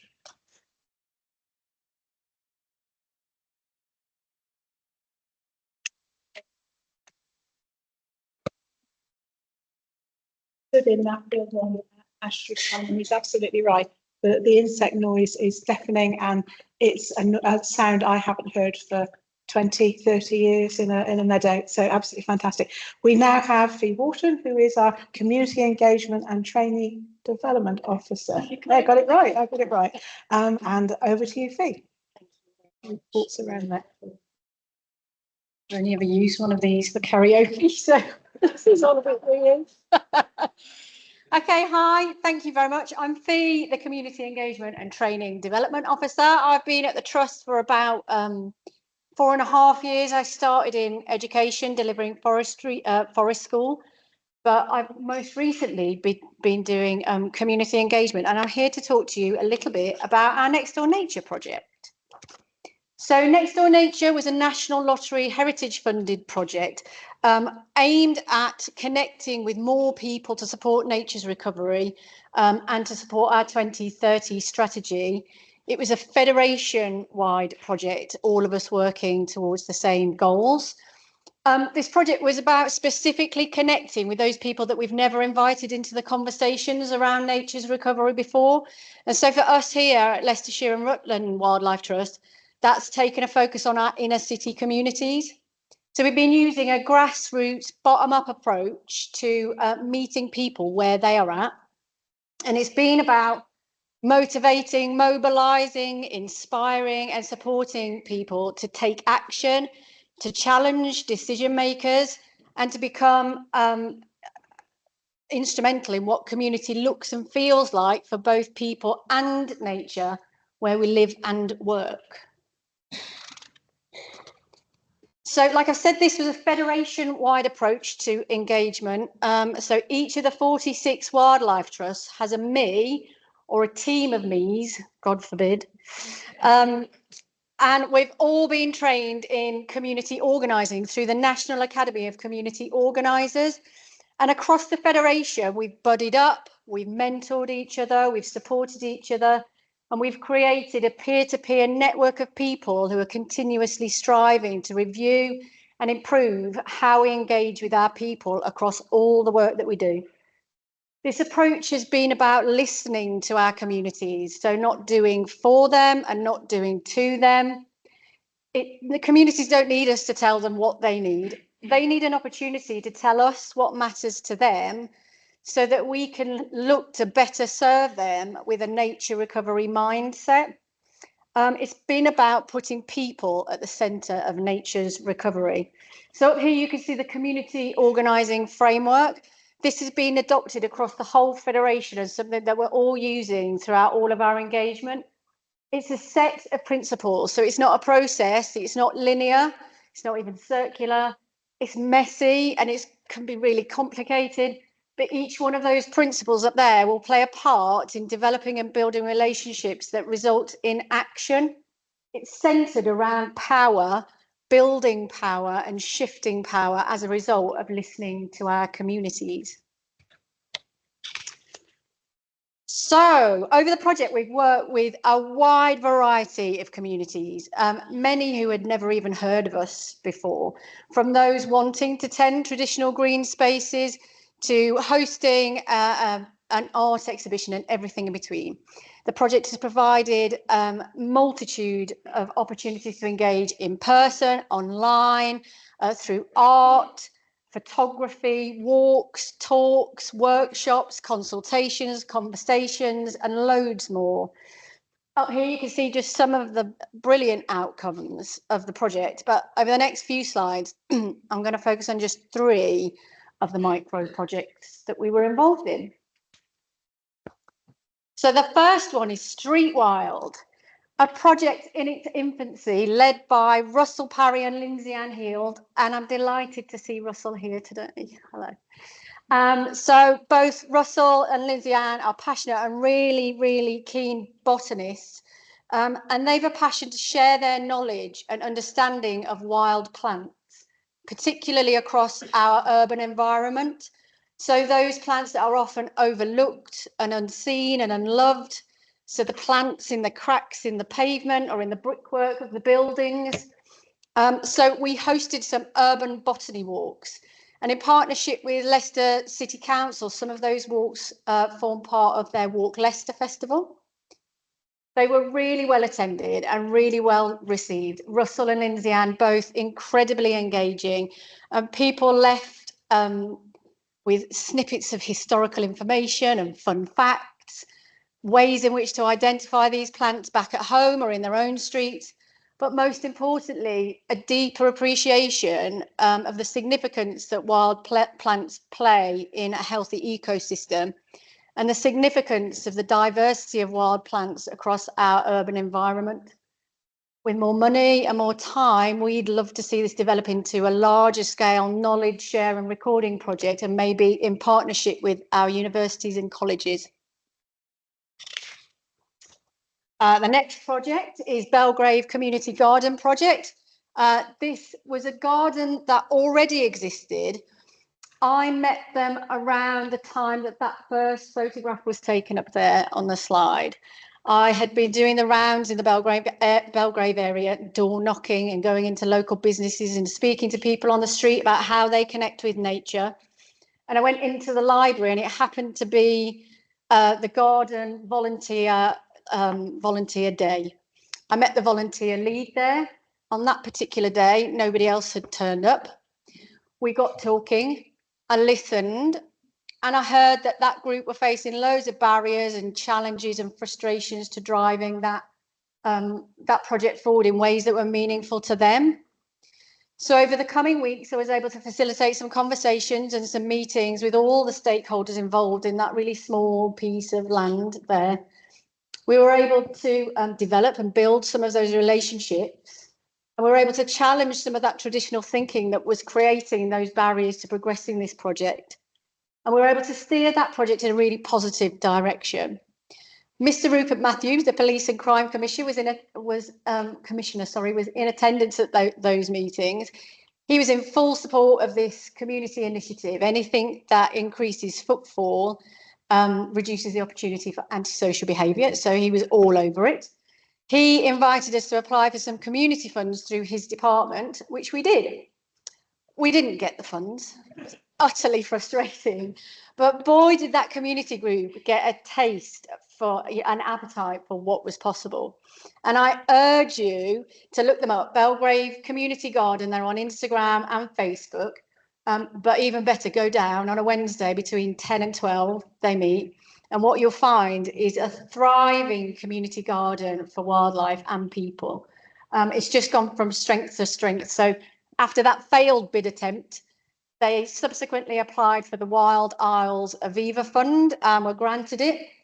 They've been showcased widely across all media, garnering loads of positive attention, which has attracted more funding, more volunteers. It's a really magnificent example of what can be done in a really small space, in a really urban environment, and when we start to challenge some of those perceptions of power. Okay, and then our Earth exhibition. This was a 3-day environmental art exhibition in partnership with Leicester College and Insecta Collective. Insecta Collective are a local organisation who engage people around environmental issues through art.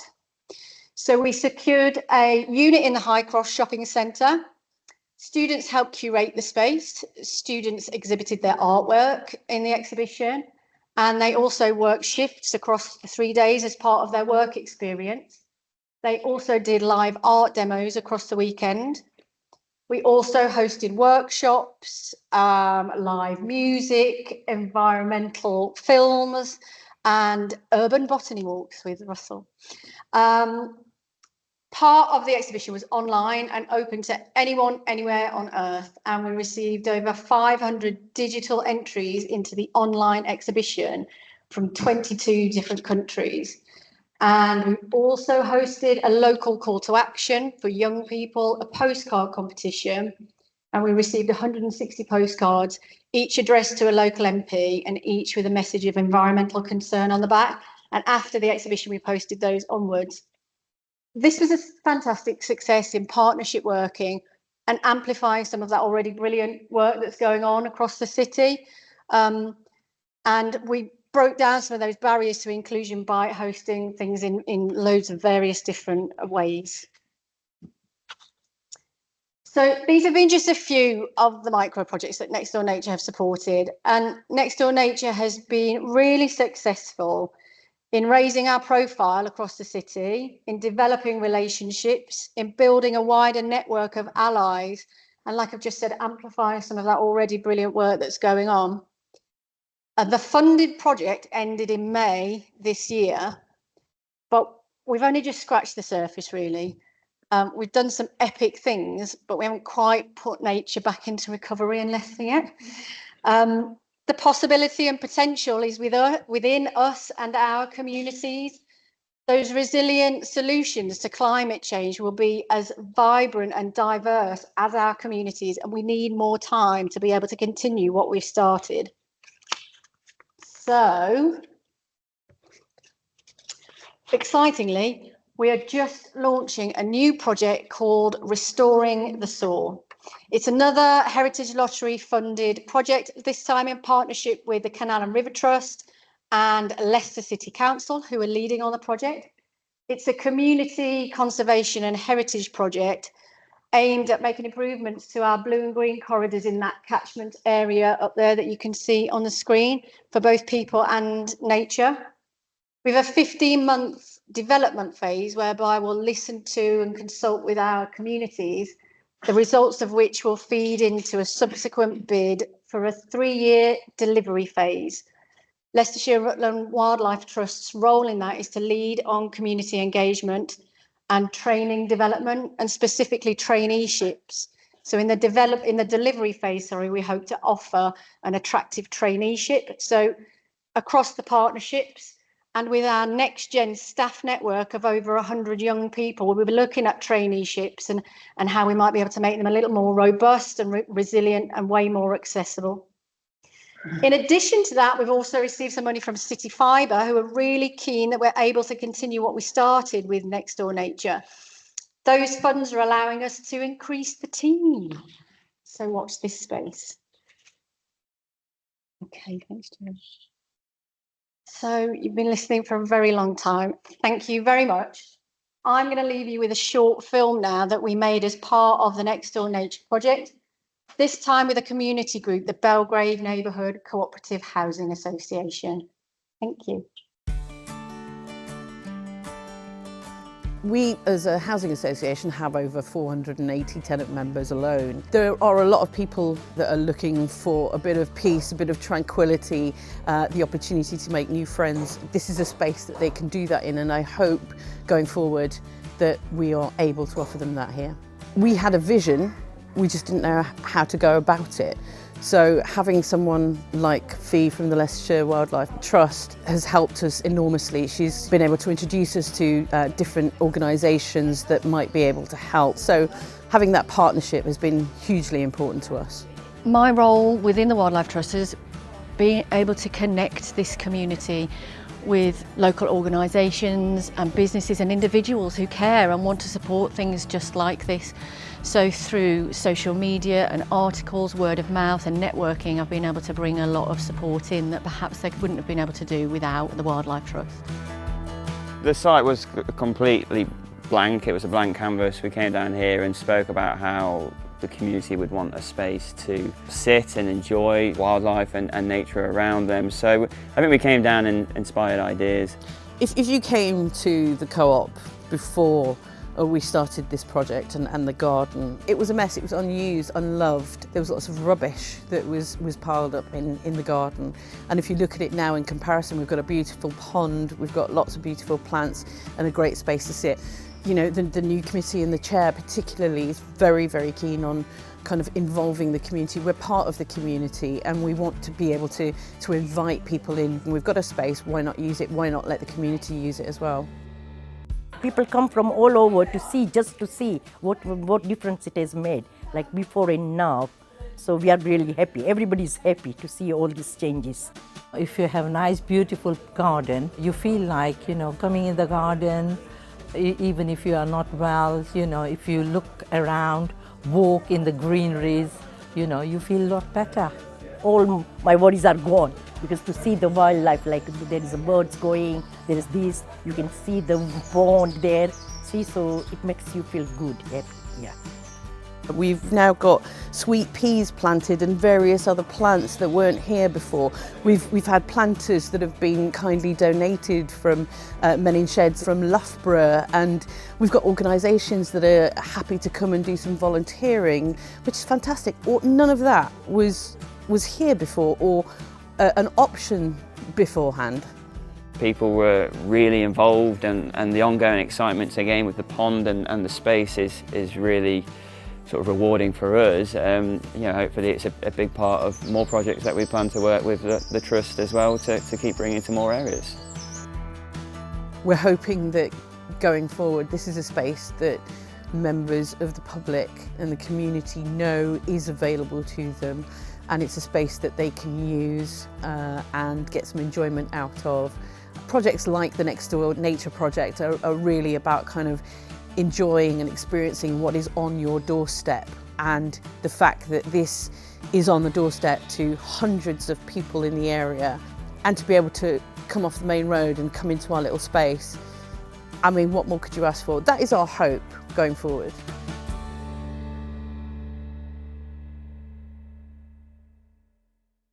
For the online people, and I'm going to hand you the mic to share, but I'll spot the questions. Okay, so on we go. So could I have the first question for the panel, please? Right, Maggie. I was just wondering, please, is it the funding run out? Sorry, it's not here. I wondered whether the funding for the projects that you've done will be carrying on somehow, or will we just take it on ourselves? Because it's wonderful to see all these things being started, but then do they carry on? Well, we'd hope. We've got the next project, the National Heritage Lottery funded project for the River Restoration Project, and that is a continuation of what we started. So it's a bit more of a finite area in terms of my focus, but then that city fibre money will allow the broader engagement to continue. So yes. Wait for the mic, would you? Should I just add the funding that originally set up Next Door Nature that enabled Fleet to do this, that's ended. And so we all were kind of scrambling slightly to go, well, how can we keep this work going? So I think through Restoring the Soil project, Fleet mentioned, and then City Fibre are another external partner who came through the Royal Society of Wildlife Trust. They put some money in as well. So our ambition all the time is to keep doing this work because we feel it's just critical, especially for the communities and the engagement we've already made. But yeah, funding is always the challenge. Steve, what impact has otters had on the population of Bink? Has it driven an in-out so that waterfalls could thrive? Oh, yeah, thank you for that. There's sort of mixed views on that, actually. I think that, you know, the literature would have said historically that there would be a relationship there with otters sort of driving mink out of the area. I think that's been challenged in the last sort of 5 years or so as a notion. And actually on the ground, we're seeing areas that have both populations living together. So it would suggest that there is a tolerance with mink and otters in the same place.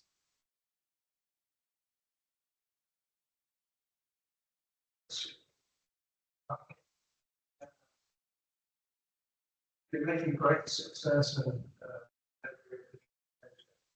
strategy. It's in place in what how is it that we deliver financially? Yeah, I'm asking that very question.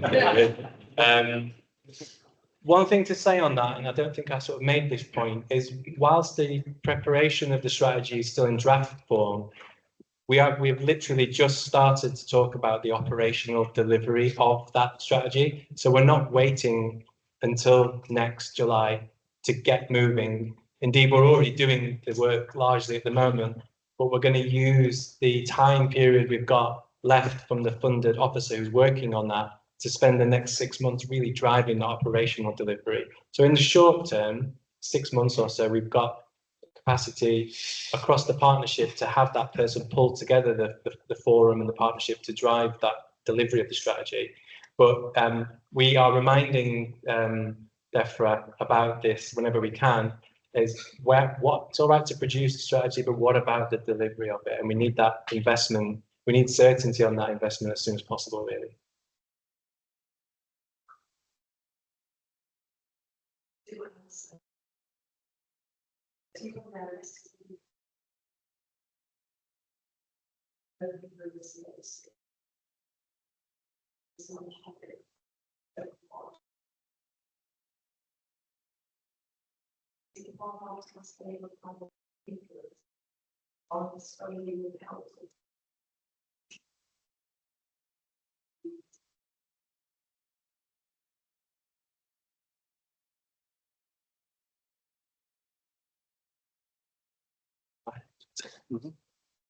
Thanks, Sue. Yeah, yes, absolutely. We view our relationship with local authorities, not specifically the city council, but all local authorities, as being a critical friend.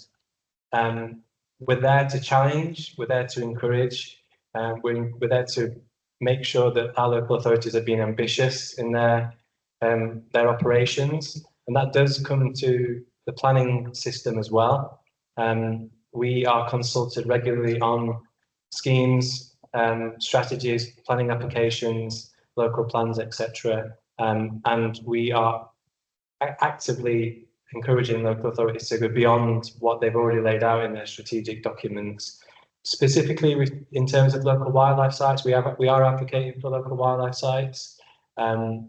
And we've got very good working relationship with the ecology team at County Hall and the City Council and others. We've got a direct line to them, and we can easily voice concerns to them on various levels when necessary.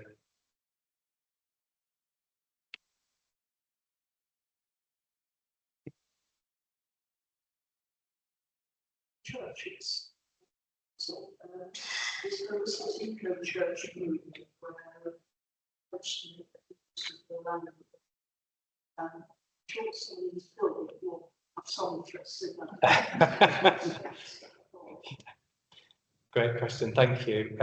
We are where possible, of course, and our approach is to work with any organisation that wants to work with us. So I've had some fantastic project work locally with churches and the diocese as well, to help and give advice to them. The Eco Churches group that's coming together, we've been trying to support them as well. There's also signposting we're doing with various initiatives that are already underway. So there's the excellent Caring for God's Acre project, which is a national project. We're doing lots of signposting to churches of all shapes and sizes. Look at what's already out there from information, and how can we sort of help you with specific advice and that kind of thing. So I mentioned, I've got to bring it back to fungi, I always do, but I mentioned the wax caps, didn't I, earlier, and how grassland is so important, permanent grassland. Some of the best sites in the country for grassland fungi are churchyards. That's because they haven't been disturbed over the course of hundreds and hundreds and thousands of years, etc. So there's all sorts of very specific advice we can give based on the knowledge we have to churches in particular, yeah.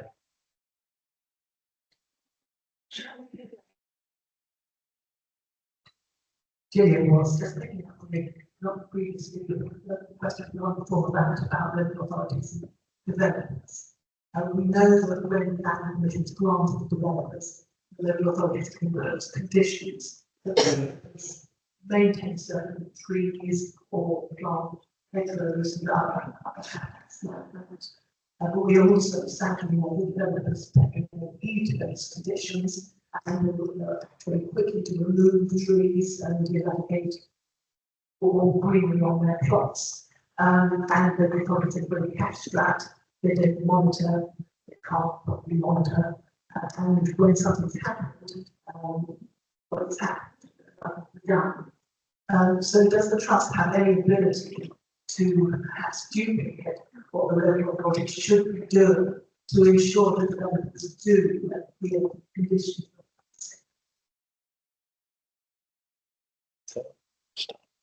Yeah, thank you. We don't have any statutory power to, take developers to